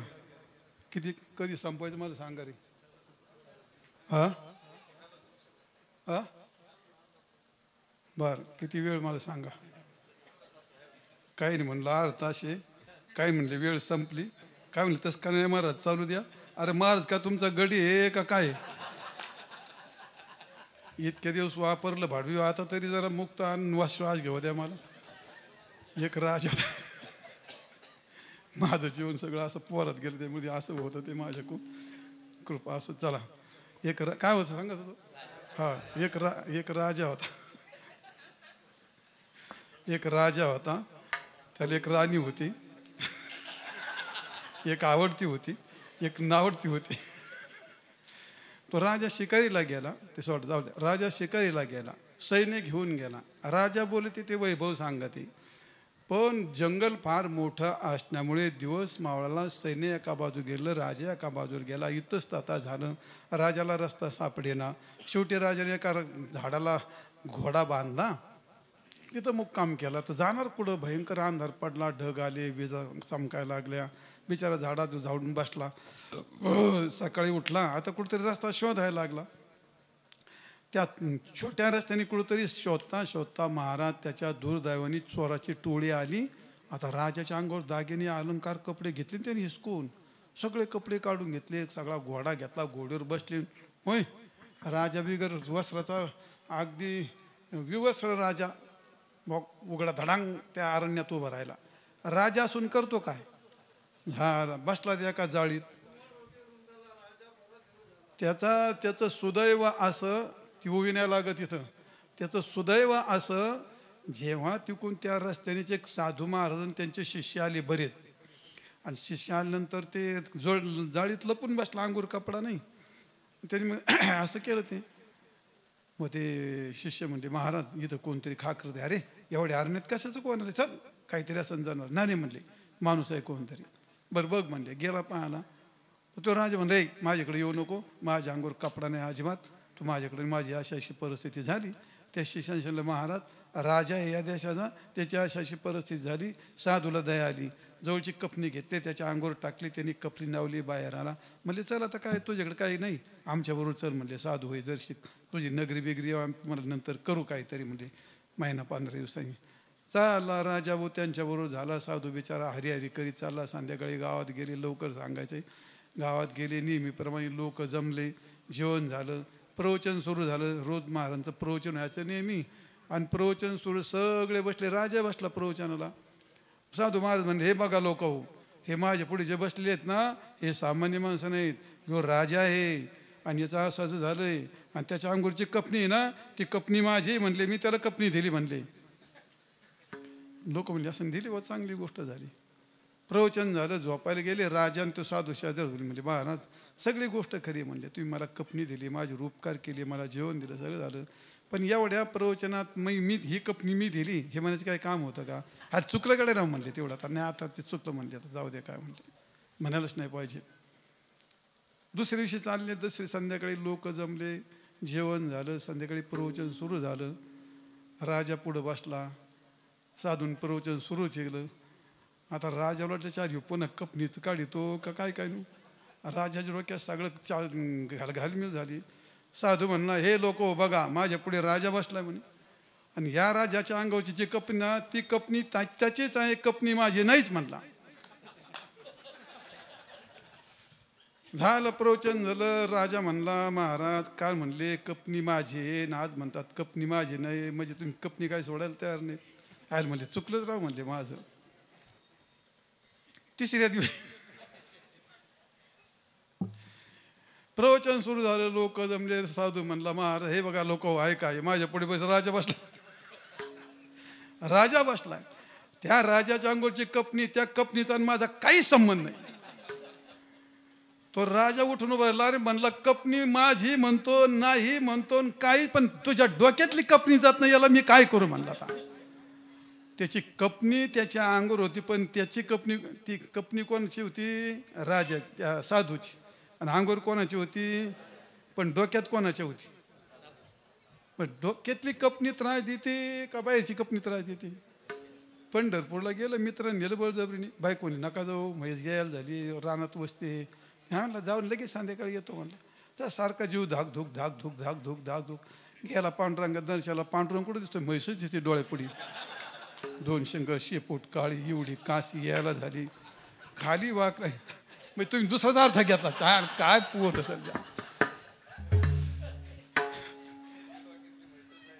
तुमच्या डोक्यात म्हशीला कास असेल, मला काही माहित नाही बाबा. झालं. पांडुरंगा दर्शन घेतलं महाराजांनी. जेव्हा मनातल्या म्हशीने असं कोल्लं म्हणता, एका मिनिटातच त्या मंदिरातून बाहेर का थेट घरी. दावणीला बांधलेल्या म्हशीने त्याला पंढरपूर आणलं का मनातल्या म्हशीने? बंधन मनातल्या म्हशीतलं आहे का दावणीच्या म्हशीचं? बंधन डोक्यातल्या बायकोचं आहे का बाहेरच्या बायकोचं? बंधन मनातल्या पोराचं आहे का बाहेरच्या पोराचं? प्रतिष्ठेचं मनातलं आहे का बाहेरची प्रतिष्ठा आहे? हे तुमच्या लक्षात आलं की नाही? लक्षात आलं तुम्हाला. 2 मित्र होते, म्हणजे शिष्य होते. माझे का शिष्य म्हणत बघ काय हो. आणि चाले ते नदीच्या आजमध्ये नदी आली, पूर चालला होता. एक तरुण मुलगी होती, सुंदर मुलगी. तिला रडायला अरे म्हणले, बाबा हो आता मला तर पलीकडे जायचं म्हणले, माझं मूल आहे रे तिकडं, आणि आता ते दिवस मावळा कोण नाही, परतून कसं जाऊ मी? आता ती म्हणली, बाई आम्ही तर संन्याशी माणसं आहेत बुवा, आमच्यावर अंगावर भगवी आमकं तमकं. ते कसं एक समजदार होता. बाई म्हणला मी घेऊन जातो तुम्हाला, बैस माझ्या खांद्यावर. बसली खांद्यावर. तो दुसरा असा शिवाय द्यायचा, याला काही नाराज आहे, भगव्याला डाग लावला, काय संन्याशी, याला काही लाज आहे का? बाईला शिवला घेतला, खांद्यावर घेतली आणि चांगली धरूनही चालला ना, आमकं तमकं. घ्यायला पलीकडच्या काठाला तीन दिली सोडून, जाणले गेले महाराजाकडं. झाड याच्या डोक्यात त्याच्यावर ठेवून अंतर ठेवून राहायचं. चार याला शिवायचं पण नाही म्हणले. बायको खांद्यावर घेतली म्हणा. बायको म्हणजे बाई. घ्यायला बसला, दर्शन घेतलं महाराजांचं. ते म्हणलं महाराज तुम्ही याला दर्शन घेऊन का म्हणली? अहो म्हणजे त्या पोराच्या अलीकडे म्हणली बाई खांद्यावर घेतली, आणि बाई गेली, बाईला शिवला म्हटली. हा बाई खांद्यावर घेतली म्हणे. तो बरं बरं. महाराज म्हणले मग काय झालं? म्हणजे काय असं कुठं असं म्हणे संन्यासी? अरे म्हणले त्यांनी तिथून बाई खांद्यावर घेतली आणि तिथंच सोडली. पण तुझ्या डोक्यात पुराच्या पलीकडच्या काठापासून जी घुसली,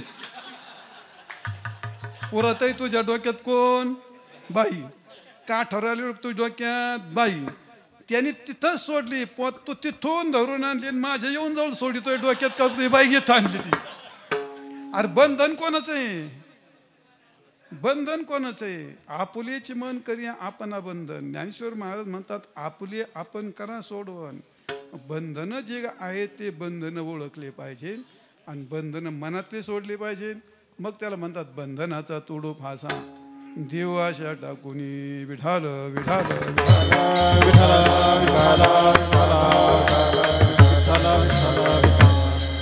देव आशा टाकुनी काळपाश आयुष्य घातू.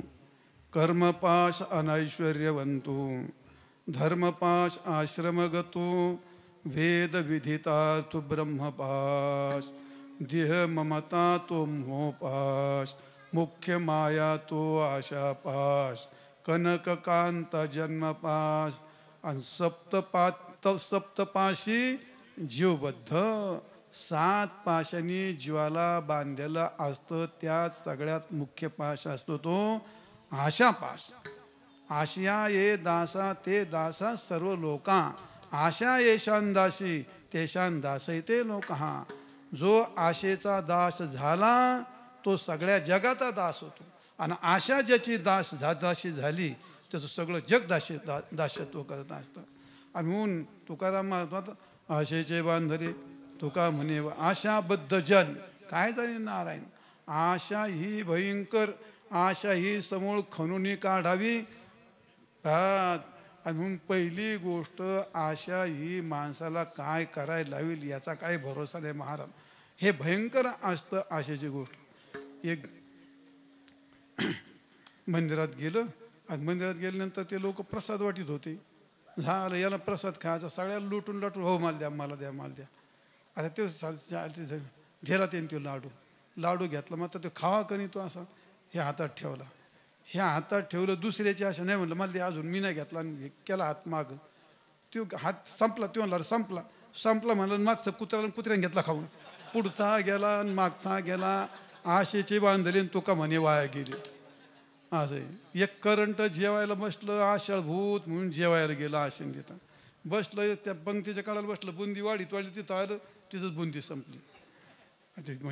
इकून आली वाढीत आलं, तिकडं बुंदी संपली. ते उठून पलिकाच्या काठाला बसला पहिल्या तोंडाला. ते बुंदीवाला म्हणला त्याला शेवट तिकून आला, इकून वाढायला सुरुवात केली, ते जाऊन बुंदी संपली. आशेने माणसं अडकले की ते आशेच गोते खातात. आणि म्हणून तुकाराम महाराज म्हणतात, आशा ही असा एक कर्मपाश आहे, काळपाश आयुष्य घातू. काळाचा एक मोठा पाश आहे, तो माणसाच्या आयुष्याचा घात करतो. कर्मपाश अनैश्वर्य बनतो. कर्माच्या पाशात फार मोठमोठे विषय आहे. कर्माच्या पाशात माणसाला जे कर्मात आहे तेच प्राप्त होतं, इतर जास्त प्राप्त होत नाही. असा कर्माचा पाश असतो. आणि धर्मपाश हा आश्रमात जे वर्णाश्रम धर्म असतात, तो एक माणसाला पाश असतो. आणि शास्त्र हा एक विधी असते, शास्त्रविधी तो एक पाश असतो. आणि देहाच्या ठिकाणी असणारी ममता तो एक पाश असतो. आणि शेवटची गोष्ट जो मुख्य असतो तो आशापासून, आशेने हे सगळं काही उभं केलं असतं. मग तुकाराम महाराज म्हणतात, देव आशा टाकोनी बंधनाचा तोडो फासा. देव आशा टाकोनी, आशेने जर तुम्हाला काय म्हणतो, आशेने जर माणसाचा घात होत असेल तर ती आशा माणसाला बंधनात घेऊन जाते. म्हणून महाराज म्हणतात, बंधनाचा तोडो फासा देव आशा टाकोनी. नाही तेचे घेता सिरी मी हे माझे मजवरी. जे नाही ते सिरी घेतो. आणि मग त्याचं एवढं भयंकर होतं. रेल्वेत प्रवास करीत होता माणूस, झालं आणि एक बॅग विसरला. बिचारा तो खाली उतरला आणि यांनी पाहिजे माणूस तर उतरला, रेल्वेतून उतरून पाहिला, चालला उतरला, गेला पार रिक्षात बसून पार खकान झाला. बॅग भलती मोठी, त्याला वाटलं याच्यात काहीतरी काहीतरी आहे सापडलं. त्यांनी घेतली बॅग, उतरला खाली. आता ते कोणाची बॅग काय, कोणाचं काय. आता ते भलती जड होती, खाली उतरते चाललं स्टेशनमध्ये. त्या पोलिसाला संशय आला, एवढी जड बॅग घेऊन काय झाला. तुम्ही काय कोणाची बॅग, माझी म्हणला. कशी काय म्हणला, आता तुम्ही विचार करा, मग माझे दुसरं कोण असेल म्हणला. पण ही एवढे जड काय, पण त्याला कुठं काय सांगता येते यातलं, यात जड काय एवढं ते नाही. त्या पोलिसाला संशय आला, म्हणे खरं तुझी बॅग आहे का, हा खरंच बॅग आहे. काय याच्यात लागला काहीच बळ तरी सांगायला. तो म्हणला, दुसऱ्याने नेमकं पाहिलं होतं ते, हे बॅग चोरून घेऊन चालला. तो म्हणला, साहेब ही बॅग माझी म्हणला. तो म्हणतो माझी, घेऊन तो माझी. आणि जेव्हा गेलेत पोलीस स्टेशनमध्ये, त्या पोलिसांनी ती बॅग उघडली, वरची शाल निघाली महाराज एवढी भारी. तो म्हणतो नाही साहेब माझ्या सासऱ्याने दिली, माझीच आहे. तो म्हणतो ही माझीच आहे म्हणे. त्याच्या खाली अजून सांगते म्हणलं ही माझीच आहे. आणि जेव्हा शाल खाली काढली, त्यात एक बाईचा मुर्दा होता.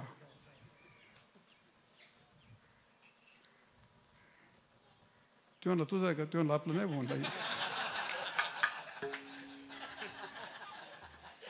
ह्यो म्हणतो माझं नाही, तो म्हणतो माझं नाही.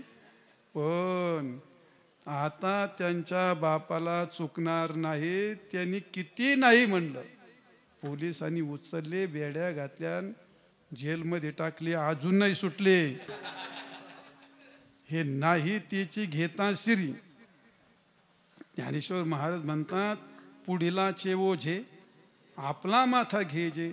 मग कानदटीचे धनुर्धारा. मोठं असं गाव होतं चांगलं नगर परिषदेचं. आणि बिचारा माझी नगरसेवक वारला. आणि वारल्याच्या नंतर मग आता तो मौल्यात राहत होता बिचारा, मुसलमानच्या मौल्यामध्ये. मग झालं आता ते असं वारलं, पण कशाने वारला, काय वारला, कोणाला काय माहीत नाही. भानगड झाली होती, तिथं आले होते 4 चोर. आता माझी नगरसेवक म्हणल्याच्या नंतर तुम्हाला काय सांगायचं, आता त्याच्याकडे पैसा किती, हे काय सांगायची गोष्ट आहे का. आता ते त्यांनी तो चोर मारला. जवळ मशिदी होती, आपला चोर म्हणतो तो नगरसेवक, नगराध्यक्ष सेवक काय असो, मारला. ते मुर्दा त्या डोलीमध्ये बसवला आणि उचलला आणि खांद्यावर घेतला. त्यांनी सगळे भायांचे पोषक घातले, निघाले. पण मग त्या मुसलमानामध्ये ज्या काळात प्रेत जातं, त्या काळात 5 पाऊल चाललं का प्रत्येकाने खांदा बदलायचा असतो. प्रत्येकाने खांदा बाजूला बदलता बदलता पहाटे 4ला निघालो होतं. तो बदलतोय, तो बदलतोय, तो बदलतोय. हे 4 चोर पाच हळू हळू करून गेले निघून. सगळे निघून गेल्यानंतर जेव्हा तिथं गेले तो मागं बोंब झाली.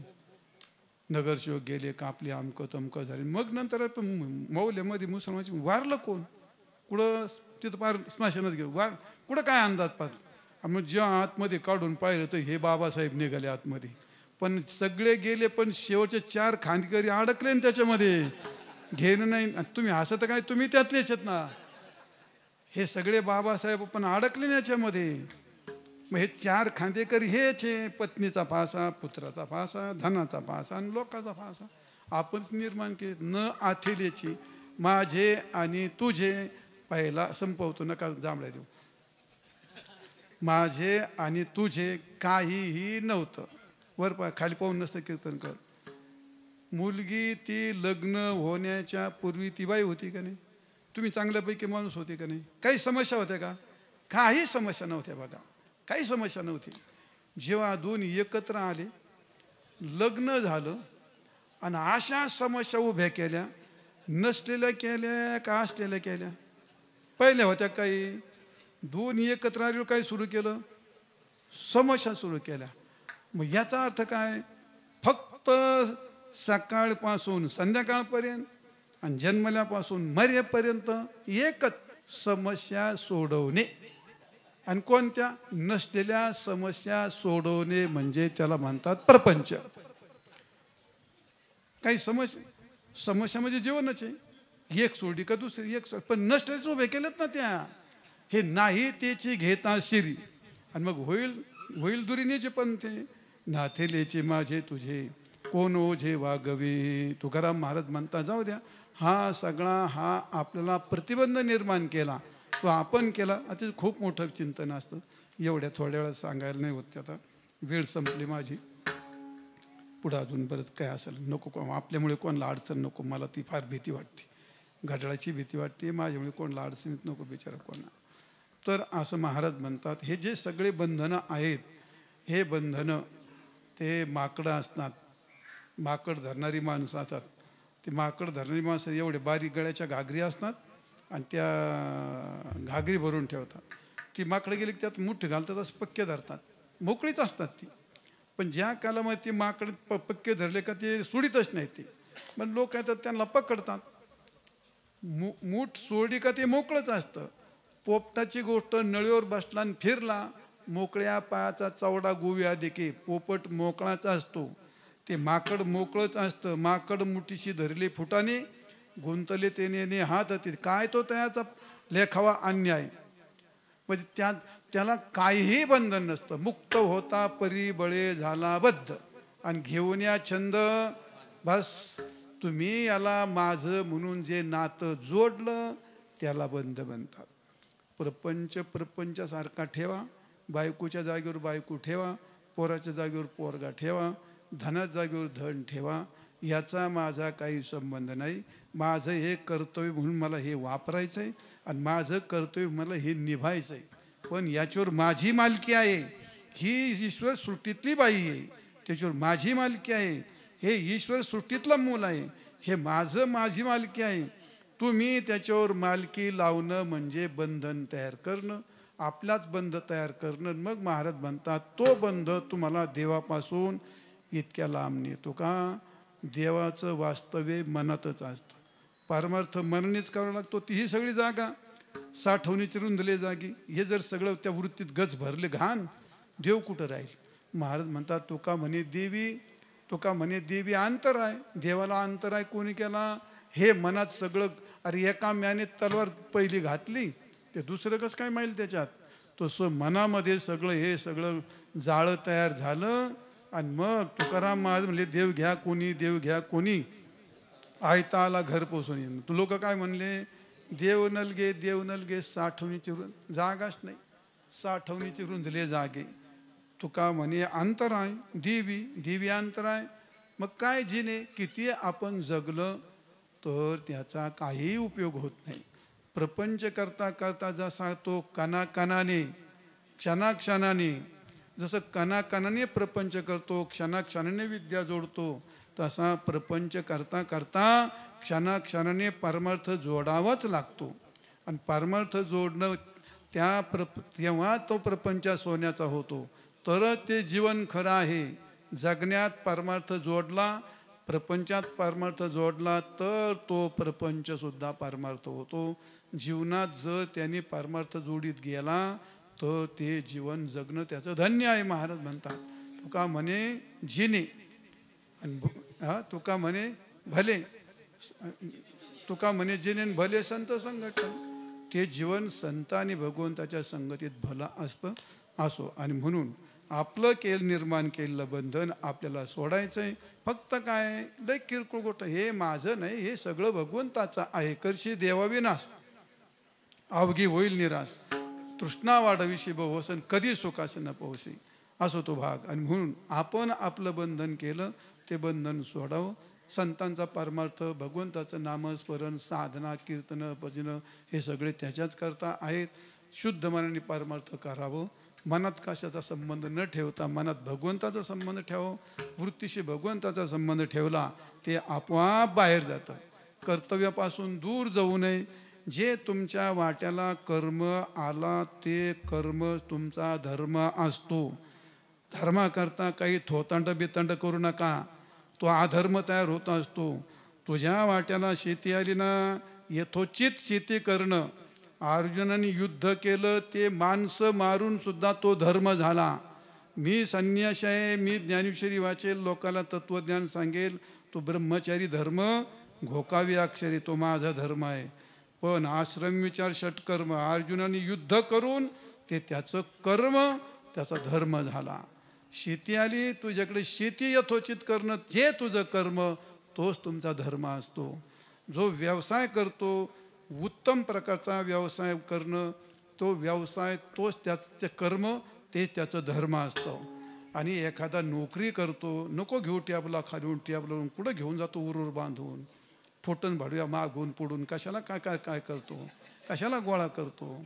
जे देवाने दिलं मूर्खा हो. अरे एवढा समुद्र असतो, तुम्ही भांडं घेऊन, एवढं भांडं घेऊन गेला, तुमच्याकडे एवढंच पाणी घेता येईल का, काय एवढं घेता येईल. तसं प्रारब्धाची वाटी आहे. वर्मा कोट्याधीश झाला तरी फक्त जगतो, लखोपती झाला तरी फक्त जगणे, आणि हजारातला झाला तरी जगणे, भिकारी झाला तरी जगणे, प्रापंचिक असला तरी जगणे, आणि बुवा झाला तरी जगण्यापेक्षा तुमच्याकडे जास्त प्रक्रिया नाही. याच्यापेक्षा तुम्हाला जगण्यापेक्षा कोणालाच, अरे कोट्याधीश झाला तरी 6 फुटावरती झोपतो आणि 3 चपात्याच खातो. मजूर असला तरी 6 फुटावरती झोपतो आणि 3 चपात्याच खातो. याचा विचार करा. कशाला लोकांचे बांध कोरता, कशाला दुधात पाणी घालता, कशाला उलटं पालतं वाकडं तिकडं करता. काय तिने श्रीमंत होत असतो काय माणूस. श्रीमंती अवदसा असते, ती अवदसा असते जी वाजत गाजत बासिंग बांधून पुढच्या दारांनी आली, तिला काय म्हणतात, हा लक्ष्मी तरी म्हणा, मोकळं म्हणायचं आलं का, तिला लक्ष्मी म्हणतात. आणि मागच्या दारातून घुसली, तिला काय म्हणतात, अरे वा एवढं बरं पाठ केलं, तिला अवदसा म्हणतात. एवढं बरं चांगलं पाठ आहे, तिला अवदसा म्हणतात. मग अवदसा चांगली का लक्ष्मी चांगली. जर गोळी मागून लागली एवढीच घुसती, पण पुढे बाहेर पडताना एवढं भगदाड पडून जाते. पडून घुसली तर एवढीच घुसती, पण बाहेर एवढं भगदाड पडून जाते. तशी अवदसा असते ती. अवदसा येतानी चोर पावलांनी मागच्या दाराने घुसती तुमच्यात. ते उदाहरण त्याने का समजू बाईचं उदाहरण आहे.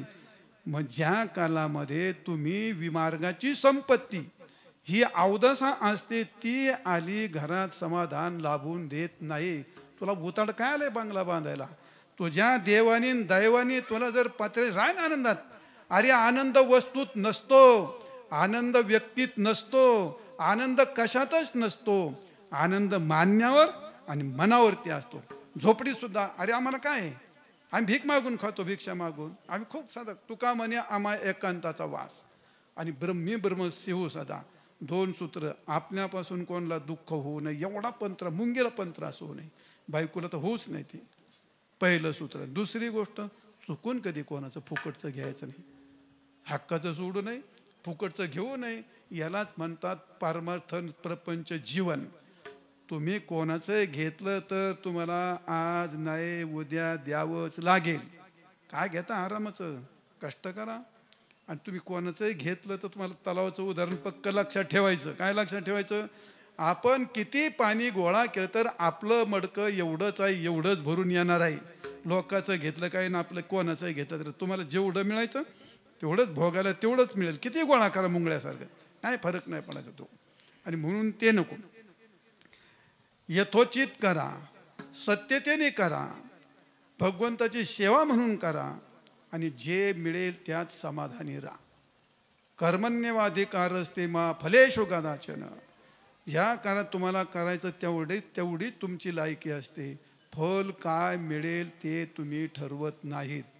जे आलं ते त्याला झक मारून म्हणतात. दुष्काळ पडला झक मारून करतो, कोणावर केस करतो.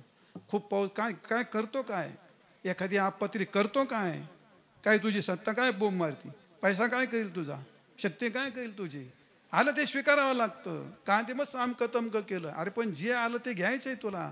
प्रयत्न चांगले कर, पण जे आलं त्यात खुश. आजारी पडला, रोग झाला, देवाला शेवू देऊ नको. मागच्या जन्मात झक मारली तो ती. बायको भांडकू दळी मिळेल ना, तिला शिव्या नको देऊ. तुझं कर्म आहे बड्या. तू पोरग तुला व्रात्य निघालं दारू पिऊन वाईट वागायला ना, त्याला शिव्या नको देऊ. तुझ्या कर्माला शिव्या दे. माणसाचं जसं कर्म असेल तसं त्याला भोगावं लागतं. त्याला नाकारून चालत नाही. त्याचा एक मंत्र पाठ करून ठेवायचा. काय? यस सर, येऊ दे. यस तुम्ही नाकारू शकत नाही. जे घडलं ते सृष्टीच्या चक्रामध्ये कोणालाही नाकारता येत नाही. जे आलं तुम्हाला ते भोगावंच लागतं. त्याला शिव्या द्या का तुम्ही स्वीकारा का तुम्ही नाकारा, तुम्हाला ते भोगावंच लागतं. भोगावं लागतं ना. चल देवा येऊ दे, माझं कर्म यस असं झालं तर चालेल, काय हरकत नाही, येऊ दे. चांगलं करा, चांगलं राहा, परमार्थ चांगला करा, शुद्ध करा, सोंग ढोंग करू नका. माळी घालतात, एक पावळ्याचं म्हणे, एक मोत्याचं म्हणे, एक आमक्याचं म्हणे. या आईचा भोप्या तुझे, कशाला सोंग करतो रे? इकडं वाकडा लावतो, तिकडं लाल लावतो. वारकरी लाव ना चांगला वारकऱ्यासारखा गंध. देवाला जायला चमकोगिरी करताय, तुळशीला पाणी घालायला चमकोगिरी करताय. अरे चमकोगिरी तुम्हाला नरकाला नेईल, चांगली नाही ती गोष्ट. शुद्ध मनाने परमार्थ करावा. देवाच्या चाडे आळवावे देवा. का विषय वाया घालता, का फंदात? अरे छंदी फंदी माणसं परमार्थिक नसतात. ती माणसं छंदी फंदी महाराज नसतो. हे कोण लोकांच्या छंदात, कोण बाईच्या छंदी लागलाय, कोण पैशाच्या छंदी लागलाय, कोण बोराडाच्या छंदी लागलाय, कोण नावाच्या. अरे देवाच्या छंदी लागा भाले माणसं हो. कशाला ते भानगडीत पडता? ते तुमच्या हातात येणारी गोष्ट नाही. तुम्ही त्याला उडू शकत नाही. अन्न मान धन हे प्रारब्ध आहे ती गोष्ट. तुम्ही घरात कोपऱ्यात बसले तरी तुम्हाला लोक तिथे अरे मी कोपऱ्यात बसलोय तरी लोक मला रोज पार माझ्या नाकापर्यंत हार घालतात. प्रारब्ध तसं आहे ते. प्रारब्धाने धन मिळतं, प्रारब्धाने मान मिळतो. का सोस करशे वाया? आणि म्हणून परमार्थ करायचा शुद्धपणे. सोंग करू नका. तुमच्याकडे पाहून सांगतो, पण हे कोणाला सांगतो तुमच्या लक्षात आलं ते सगळं चुकीची गोष्ट आहे. कारण आपलं जीवन संपतं त्याने. ते फार जीवन पाण्यावरची रेग असते पोरं. जीवन प्रतिष्ठा ही गोष्ट काही चांगली नसते. खूप चांगलं जागावं, खूप आनंदाने जागावं. आपलं प्रारब्ध, आपला परमार्थ यथोचित राहा. असो तो भाग. आजचा हा कार्यक्रम बोलता बोलता जर थोडंसं पुढे गेलं, थकवा आलं मला. आता डिझेल पार संपलं, पण चाललं. लोक म्हणतात मारतच काय नाही, 1 तास बोला, 1 तास. अरे काही 1 तास बोला. माणूस भूक नाही म्हणतो, पण आता खायला बसले होते का हाय करतो का तो? तसं झाले ना 2 तास आता, पण चालेल, काय हरकत नाही. असो. आजचा हा कार्यक्रम आमचे हरिभक्तपरायण संदीप गुंजाळ यांच्या वडिलांचं पितृचरणाचं वर्षश्राद्ध आणि त्या निमित्ताने हा आजचा कार्यक्रम आयोजित केला. फार छान आयोजन केलं संदीपनी, त्याच्या भावाने वगैरे त्याच्या कुटुंबाने सगळं खूप छान आयोजन केलं. आणि विशेषतः आज या कार्यक्रमाकरता तुम्ही सगळे मंडळी या ठिकाणी, मग आमचा काय परिचय नाही तुमचा. मी प्रथमच या गावात आलो आहे, मला असं वाटतं. सगळे काय माता भगिनी आहेत, सगळे श्रोते वगैरे आहेत. तुम्हाला माझी फायरिंग किती सहन झाली मला काय माहीत नाही, पण माझी अशीच फायरिंग असते. मी काही कोणाची काय म्हणतात त्याला, बरं चल, काय मी काय कोणाच्या बापाला घाबरत तो असो भाग विनोदाचा भाग सोडा.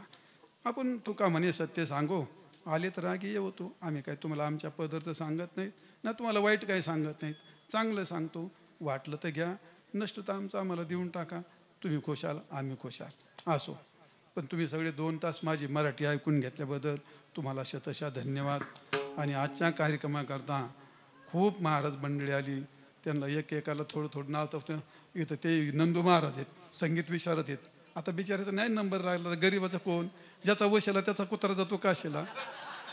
पण तुम्ही जर म्हणत असले तर भैरवी होईल आणि प्रत्येकाला 2-2 मिनटं मी म्हणायला लावणार आहे. ते नंदू महाराज आहेत, त्याच्यानंतर इकडे शिवाजी महाराज आहेत, उत्तम कीर्तनकार आहेत, संगीत विशारद आहेत. त्याच्यावर इकडे गोरख महाराज आहेत, ते मोठे कथाकार आहेत, तुमच्या भागातलेच इथं कथाकार आहेत, उत्तम प्रकारचे कीर्तन करतात. त्यांनी पण संगीतच्या परीक्षा दिल्यात, ते पण गायला चांगले गातात. आणि आमचे योगेश महाराज ते उत्तम प्रकारचे कथा करतात, कीर्तनं करतात, त्यांची संस्था पण आहे, संस्थान आहे. खूप ते योगेश महाराज चौरंगीचे राय, पखवाज वाजवायला, पेटी वाजवायला, गायला, कीर्तन करायला, असे लय चिरे आहेत माझ्याकडे, लय म्हणजे लय खांदाडीवर.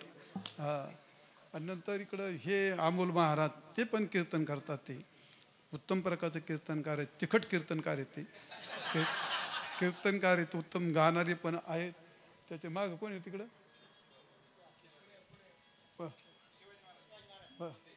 शिवाजी महाराज पोंदे आहेत का? अरे हा, हे पोंदे महाराज ते पण ते चांगले कीर्तन करतात, कीर्तनकार आहेत. चांगल्या प्रकारचे शिबिरं पण चांगले करतात ते. त्याच्यानंतर महेश महाराज आहेत, ते दादा आहेत आमच्या सगळ्याचे. ते त्यांना दादा म्हणतात. ते त्यांचं कीर्तन हे दादासारखंच असतं. ते त्यांच्या भागवत महाराज आहेत.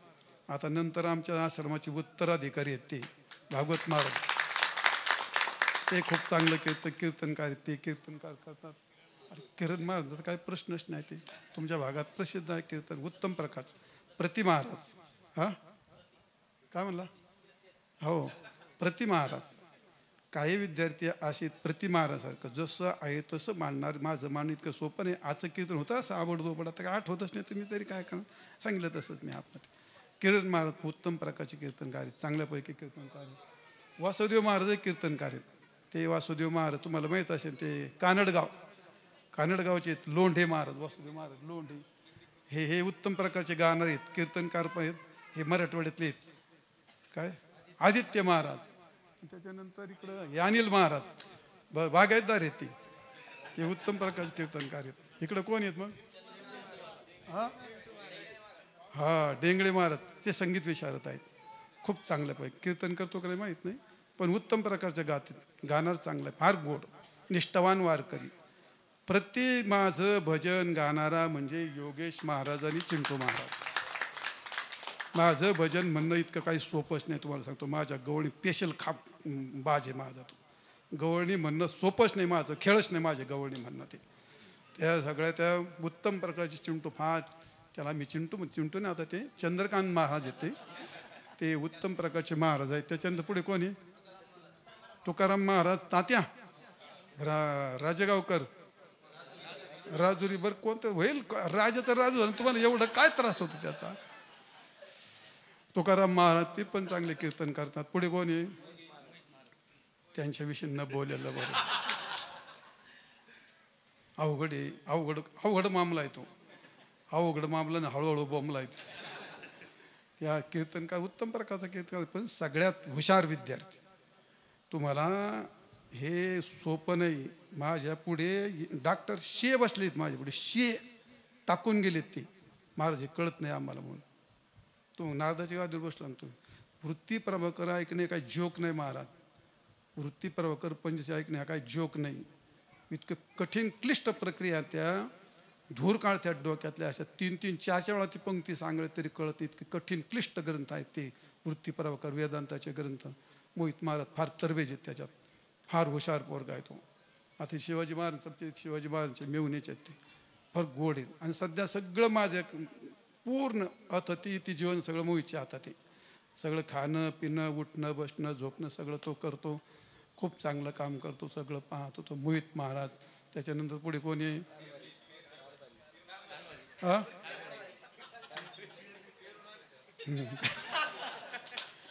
कारभारी म्हणल्यावर काय बोलावं आपण आता त्यांना? काय त्याच्या पुढे कोणी काका, ते मोठे अनुष्ठानी शास्त्री आहेत, ती मोठी काका महाराज वामन. तुमच्या भागातले ते कोलेवाडीचे काय बरोबर आहे का? पलीकडे कोण आहेत?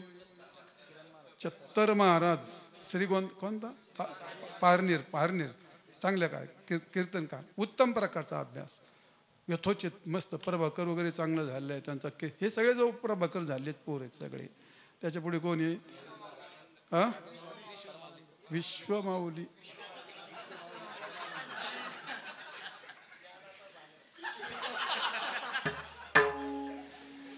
चांगला कीर्तन कर, चांगलं बाई कीर्तन कर. तू बागायता रे तुझं काय आता. त्या पुढे कोणी? नंदू महाराज. अयो नंदू महाराज झाले म्हणजे सगळं निघो झालं. बर नंदू महाराज ते कीर्तन करतील का नाही अजून काही माहीत नाही. बर पुढे कोणी? ईश्वर महाराज. ईश्वर महाराजांची मोठी संस्था आहे. माझा भाषा आहे तो. दुसरा एक भाषा आहे माझा ते नगरला लक्ष्मण महाराज शास्त्री. फार मोठे कदम, फार मोठे कीर्तन कथाकार आहेत, फार मोठी कथाकार आहेत ते. लयत असे तुम्हाला कवर सांगते. ईश्वर महाराजचे चांगले आता सध्या फार गाजावाजा आहे त्यांचा कीर्तनाच्या बाबतीत. जबरदस्त कीर्तन करतात ते. संस्था फार मोठी, 70-80 विद्यार्थी त्यांच्याकडे. चांगली संस्था चालली त्याची. बरं आहे, चांगलं आहे. बरं पुढे घेऊन आता मच्छू महाराज. ते उत्तम प्रकारचे गवळ आहेत, गाणार आहेत मस्तपैकी, छान गाणार आहेत ते. कीर्तन करतो का ते मच्छू? नाही करतो का? बर बर तू एक कीर्तनकार आहे उत्तम प्रकारचा. पुढे तिकांडे महाराज. बर बर बर तिकांडे महाराजची बायको कीर्तनकारी हे का ती? बर बर तरी म्हणलं एवढी हात जोडून कोण बसली माझ्या पुढे. म्हणलं कोण बाई एवढी आपल्याला भाव द्यायला लागली भाऊ एवढी. मला जरा बरं वाटलं. म्हणलं जरा कोणतरी आपल्याला नवीन कोणतरी ओळखीत आहे आपलं जे हरी म्हणते जे आहे. चला माझी सुनबाई ते चांगले काय तिकांडे महाराज चांगले करतात. ती पोरगी फार चांगली, ती कीर्तनकार चांगली, बोलते कीर्तनकार चांगली. तो कीर्तनकार चांगला आहे. हा हा हा हा बर बर बर विकास महाराज ते सभादून गेलं तुम्ही याच्यात आमच्यात. बर बर बर हा बर बर सचिन महाराज हे कीर्तनकार आलेत आज. अजून कोण येत? बर अंकुश महाराज. त्यांच्यात आम्ही त्यांना पैलवान म्हणत असतो. ते कीर्तनकार मृदुंगाचार्य आहेत चांगल्यापैकी उत्तम प्रकारचे. हे अनिल महाराजाचे समोरचे ते करमळ्याचे आहेत. ते मृदंगाचार्य फार छान गोड वाजवतात ते. त्याच्यानंतर कोणी वाटी मग? बर बर सांगळे महाराज. आता महाराज माझे पाठ माहीत नाही तर ते. हा हे माऊली ते हे पण चांगले कीर्तन करतात. ते कीर्तनकार आहे ते. हा हा तुकाराम महाराज येते करता चांगली कीर्तन करतात. त्याच्या इकडचा अलीकडचा छोटा आहे ना छोटेवाला तो. हा संकेत महाराज एक नंबर जबरदस्त कीर्तन करतात छान. आणि माऊली ते पाठीमागचे मिरजगावचे महाराज आहेत ते चांगल्यापैकी कीर्तन करतात. त्यांची एक संस्था आहे. संस्था आहेत आपल्या संस्थेजवळ 12-14 संस्था आहेत. सगळीकडे संस्था आहेत. आणि उरल्या सुरलेली हे आमचं हे शेंडेफळ इथे हे बसलेलं खाली किशोर महाराज उत्तम प्रकार चांगला कीर्तन खूप चांगला करतो. प्रति महाराजासारखं कीर्तन करतो. अभ्यास खूप चांगला केला पण मृदुंग फार गोड वाजवतात. मला तो वाजवला असल्याशिवाय मला कार्यक्रमच नाही करत. आळंदीत पण तो असेल तरच कीर्तन करतो मी. असं उत्तम प्रकार सगळे महाराज आले आहेत. तुम्ही आता विचार करा एका कीर्तनाकरता एक महाराज असतो. आता हे 50 महाराज मला धरून 51 धरले तरी आता त्या बिचाऱ्यांचं ज्यांचं वर्ष श्राद्ध आहे त्यांच्या पुण्याला काय पारावार आहे का ते? एवढी गोष्ट अतिशय उत्तम. आणि तुम्हाला सगळ्या एवढ्या महाराज लोकांचं दर्शन झालं हे एक योग भाग्याचाच योग आहे. आता तुम्ही इतक्या वेळ कळ काढली. आज काय कुठं काय शेताला जाता येतात काय 2-5 मिनटं कळ काढा. तुम्हाला भैरवी ऐकायचं असते तर 1-2 मिनटं सगळं. विठोबा रखुमाई विठोबा रखुमाई विठोबा रखुमाई विठोबा रखुमाई हे विठोबा रखुमाई विठोबा रखुमाई विठोबा रखुमाई विठोबा रखुमाई विठोबा रखुमाई विठोबा रखुमाई विठोबा रखुमाई विठोबा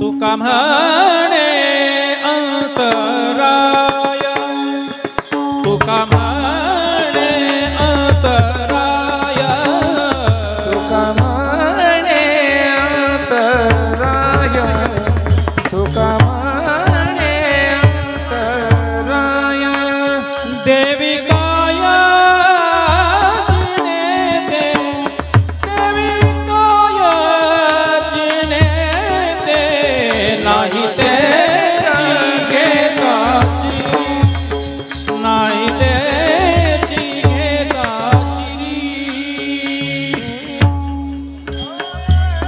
जिने देवी काय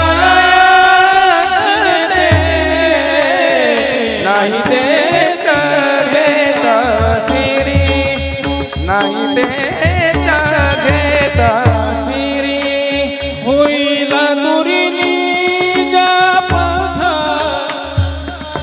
होईल दुरीनी होईल दुरीनी जपथ,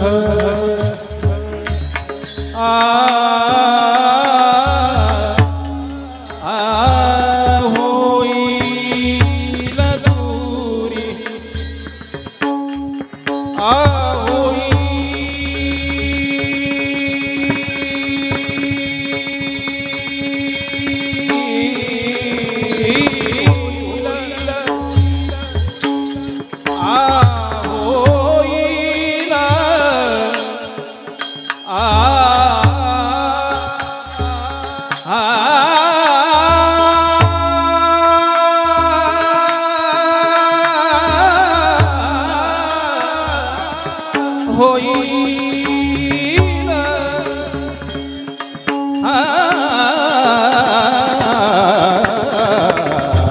होईल दुरीनी होईल दुरे जप,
होईल दुरी जपंथ,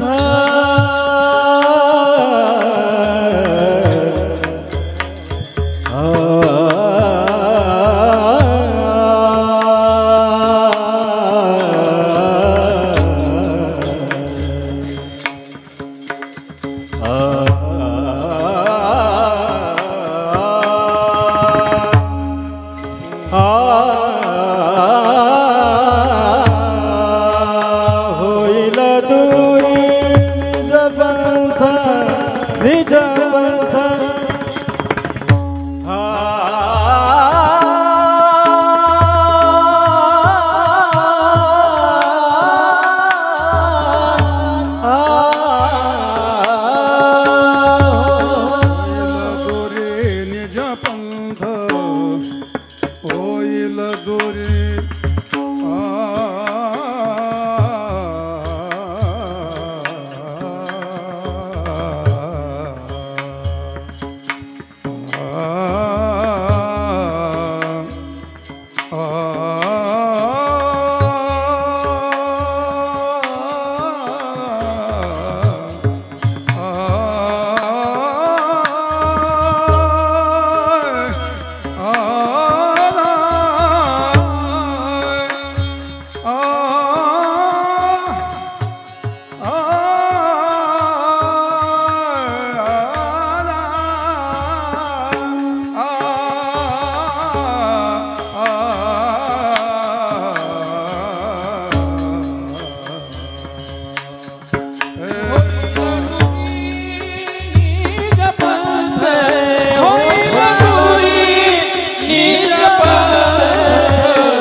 ज्ञानराज माऊली तुकाराम ज्ञानेश्वर माऊली ज्ञानराज माऊली तुकाराम ज्ञानेश्वर माऊली विठ्ठल जय जय विठ्ठल जय जय विठ्ठल बोलिले कुरी वेडे वाकोडी उत्तरे राम परत महाराज तुम्ही नाही विचारिला अधिकार फुला परत महाराज तुम्ही तुका म्हणे ज्ञानेश्वर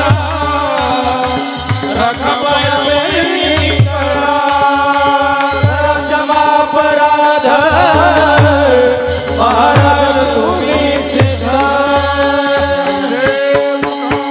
ज्ञानदेव तुकाराम ज्ञानदेव तुकाराम ज्ञानदेव तुकाराम ज्ञानदेव तुकाराम ज्ञानदेव तुकाराम तुकाराम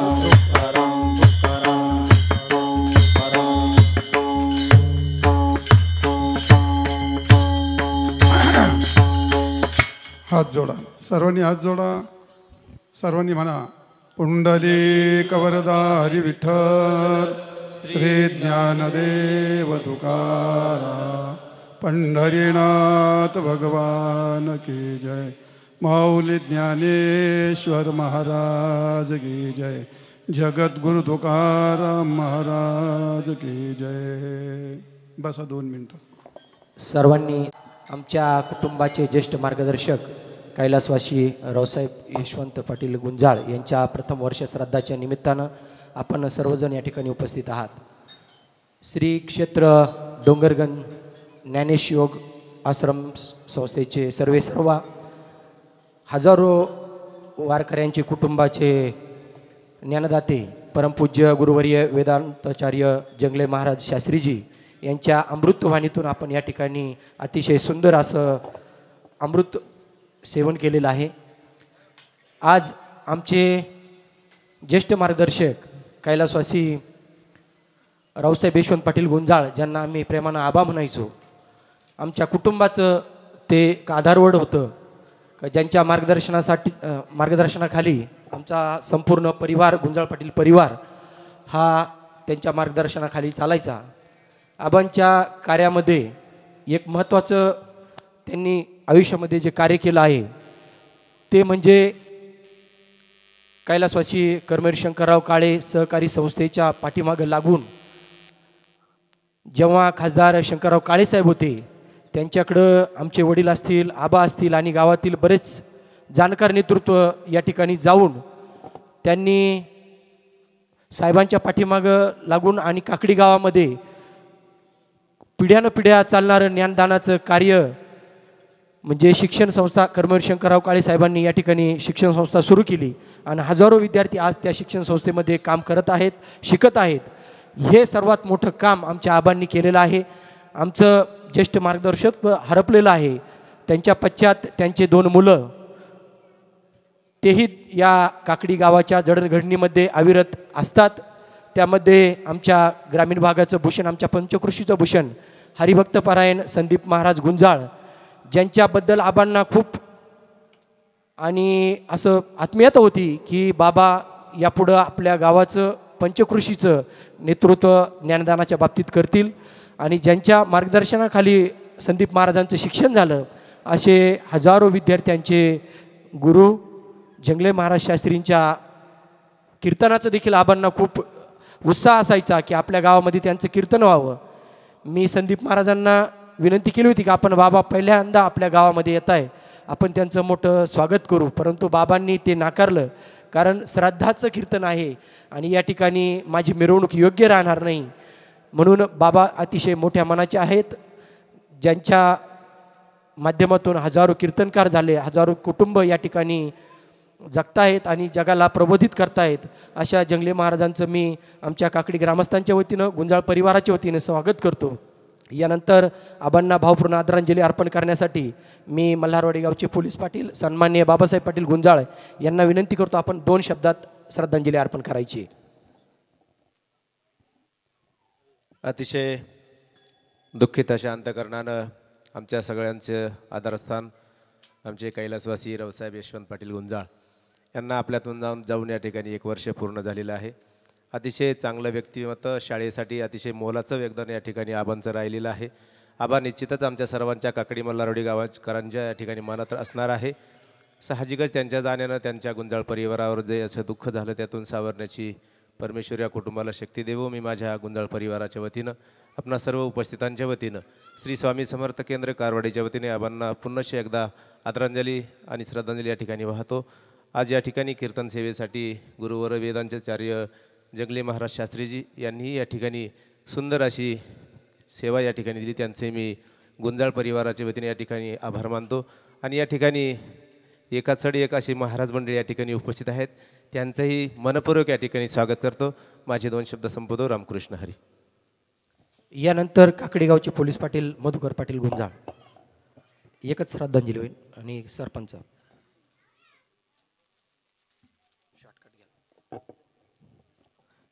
गेले दिगंबर ईश्वर विभूती, राहिल्या ते कीर्ती जगा माझी, असे असणारे आमच्या गुंजाळ परिवाराचे मार्गदर्शक, आधारस्तंभ आणि काकडी गावच्या सामाजिक, शैक्षणिक आणि आध्यात्मिक जडणघडणीमध्ये ज्यांचा अमूल्य असा सिंहाचा वाटा असायचा, असे आमचे बंधुतुल्य व्यक्तिमत्व आदरणीय कैलासवासी रावसाहेब यशवंत पाटील गुंजाळ तथा आबा आपल्यातनं जाऊन आज 1 वर्ष झालं, परंतु त्यांच्या कार्याचा, कर्तृत्वाचा आजही आपल्याला या ठिकाणी हेवा वाटावा असं त्यांचं कार्य समस्त या गावासाठी प्रेरित असं होतं. त्यांनी आत्ताच प्रभाकरनी सांगितलं की आमच्या गावच्या या शैक्षणिक संस्थेसाठी जी कर्मवीर शंकरराव काळे एज्युकेशन संस्था आहे, आपलं जे 5वी ते 10वीचं जे हायस्कूल आहे, त्या हायस्कूलच्या प्रयत्नासाठी आबा आणि आबांचे त्या काळातले जे जे सहकारी होते त्यांचं खूप असं मोलाचं योगदान या संस्थेला लाभलेलं आहे. आबा म्हणजे एक अतिशय प्रेमाळू, मायाळू असं व्यक्तिमत्व होतं. त्यांच्या जाण्यानं आमच्या परिवाराला दुःख होणं साहजिक आहे. या दुःखातून सावरण्याची शक्ती परमेश्वरानं या कुटुंबाला दिलेलीच आहे. उत्तमाची गती तो एक लाभेल, उत्तम भोगील जीवखानी या न्यायाप्रमाणे त्यांना निश्चित अशी सद्गती आबांना या ठिकाणी प्राप्त झालेली आहे असं मी परमेश्वराला प्रार्थना करतो. आणि पाळण्याची दोरी ते स्मशानभूमी त्यांचा हा जो जीवन प्रवास आहे, या जीवन प्रवासामध्ये आबांनी जे कार्यकर्तृत्व केलेलं आहे, त्या कार्यकर्तृत्वाचा स्मृतिगंध याही पुढे या परिसरामध्ये दरवळत राहील यात शंका नाही. मी माझ्या गुंजाळ पाटील परिवाराच्या वतीनं, समस्त गुंजाळ पाटील परिवाराच्या वतीनं, समस्त काकडी ग्रामस्थांच्या वतीनं, सर्व समाज बांधवांच्या वतीनं आणि कोपरगाव तालुक्याचे लोकप्रिय आमदार तथा कुटुंब प्रमुख आदरणीय आशुतोषदादा काळेसाहेब यांच्याही वतीनं आबांना या ठिकाणी अखेरची भावपूर्ण श्रद्धांजली अर्पण करतो. त्याचप्रमाणे आबांच्या या पुण्यस्मरणाच्या निमित्तानं या ठिकाणी आदरणीय परमपूज्य गुरुवर्य वेदांतचार्य जंगले महाराजजी शास्त्री ज्ञानेशयोग आश्रम डोंगरगाव यांच्या सुश्राव्य अशा अमोघ अशा वाणीतून ज्यांनी आपल्याला या ठिकाणी प्रबोधित केलं, त्यांचं आमच्या गुंजाळ पाटील परिवाराच्या वतीनं आणि ग्रामस्थांच्या वतीनं खूप खूप आभार, खूप खूप धन्यवाद.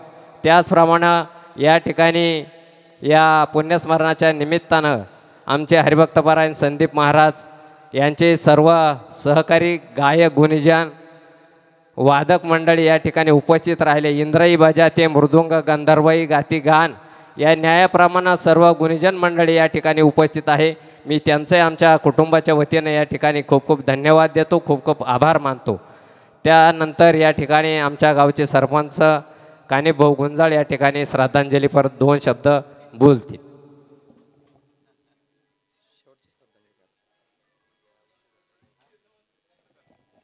एक वर्षापूर्वी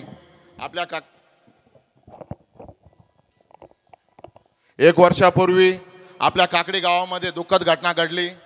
आमचे प्रेमळ व मायाळू स्वभाव असणारे आमचे आजोबा कैलासवासी रावसाहेब आबा यशवंत पाटील गुंजाळ यांचं दुःखद निधन झालं. आबांची उणीव आम्हाला सतत भासत राहिली व यापुढं भासत राहील यात शंका नाही. आज त्यांच्या प्रथम पुण्यस्मरणानिमित्त ज्यांची मनाला व हृदयाला स्पर्श करणारी सुंदर अशी कीर्तनसभा या ठिकाणी पार पडली. ते महाराष्ट्राचं भूषण परमपूज्य गुरुवर्य जंगले महाराज यांनाही या ठिकाणी वंदन प्रणाम. मी आबांना आज त्यांच्या प्रथम पुण्यस्मरणानिमित्त आपल्या काकडी मल्हारवाडी ग्रामपंचायतच्या वतीनं, शिर्डी एअरपोर्ट टॅक्सी संघटनेच्या वतीनं तसंच उपस्थित सर्व ग्रामस्थांच्या वतीनं या ठिकाणी भावपूर्ण श्रद्धांजली अर्पण करतो. तसंच आबांच्या पवित्र आत्म्याची चिरशांती लाभो ही सद्गुरू साहेबांचरणी प्रार्थना करतो. ह्या प्रथम पुण्यस्मरणाच्या या सुंदर कार्यक्रमाला महाराष्ट्रातील नामवंत गुरुजन मंडळी या ठिकाणी आलेले आहे. त्यांनाही या ठिकाणी वंदन, मृदुंगाचार्य गायनाचार्य यांना या ठिकाणी वंदन प्रणाम. ओम साईराम. यानंतर हरिभक्त पारायण जयश्रीताई तिकांडे या अगदी 2 मिनिटात श्रद्धांजली देते आणि त्यानंतर स्नेहभोजनाचा कार्यक्रम होईल. तो सर्वांनी प्रसाद म्हणून स्वीकारावा अशी मी सर्वांना विनंती करतो.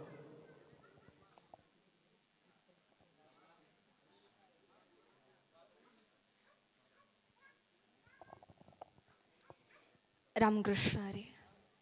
खरं बघायला गेलं आग्रह केला म्हणून पण महाराजांसमोर मी बोलावं एवढी माझी पात्रता नाही. आज ज्यांच्या विधींच्या निमित्तानं आम्ही एकत्रित आलोत, कैलासवासी रावसाहेब यशवंत गुंजाळ, पाठीमागे असणारा संपूर्ण परिवार की ज्यांचे असणारे सुपुत्र हरिभक्तीपरायण संदीप दादा गुंजाळ महाराजांनी, तथा आमचे मालक की ज्यांनी सोबत अनेक वर्ष या आश्रमामध्ये ज्ञानदानाकरता ज्यांनी महाराजांसमोर मला खरं तर बोलण्याचीच भीती वाटते आणि विशेषही वाटतं. मी आधीही म्हणाले होते महाराजांना की माझा जन्म एक पुरुष म्हणून व्हायला पाहिजे होता, मला पण पाठ ऐकायला मिळाले असते.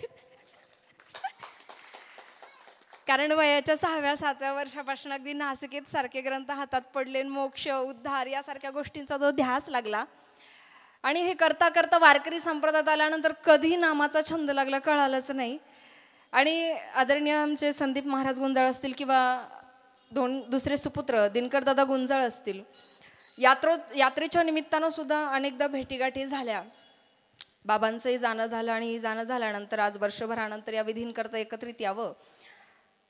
असं म्हणतात बाप काय ना हे गेल्यानंतर कळतं. त्यानं पोटात नसेल वाढवलं आईसारखं, पण हातात आलेलं 2.5-3 किलोचं वजन काय जबाबदारी आहे हे आमच्या बापाशिवाय दुसऱ्या कोणाला कळलंच नाही. आम्हाला आमचा बाप समजलाच नाही. उभं जन्म लेकरासाठी जगावं आणि जगता जगता जे मला नाही मिळालं ते माझ्या लेकरांना मिळावं म्हणून उन्हातानाचे चटके, पायाला पडलेल्या टाचेच्या भेगा किती दुखतात हे त्याच्याशिवाय दुसऱ्या कोणाला सांगताच आलं नाही. आम्हाला आमचा बाप कळालाच नाही. उभा जन्म निघून गेला, शरीराशी असलेलं नातं जपता जपता व्यक्ती गेल्यानंतर सोशल मीडियावरनं मारलेल्या हाका कितीही तीव्रतेच्या असू देत पण जाणाऱ्याच्या कानापर्यंत त्या कधी पोहोचल्याच नाहीत आणि शरीराशी असलेलं नातं कधी तुटून गेलं कळलंच नाही. आम्हाला आमचा बाप समजलाच नाही. ऋणातनं उतराई होण्यासाठीचा हा विधी आणि या विधीच्या निमित्तानं ज्ञानदान देखील योग्य व्यक्तीचं असावं. कारण महाराजांचे सर्वच शिष्य, मला अभिमान वाटतो की माझ्या मालकांकडनं सुद्धा मला शिकायला मिळावं.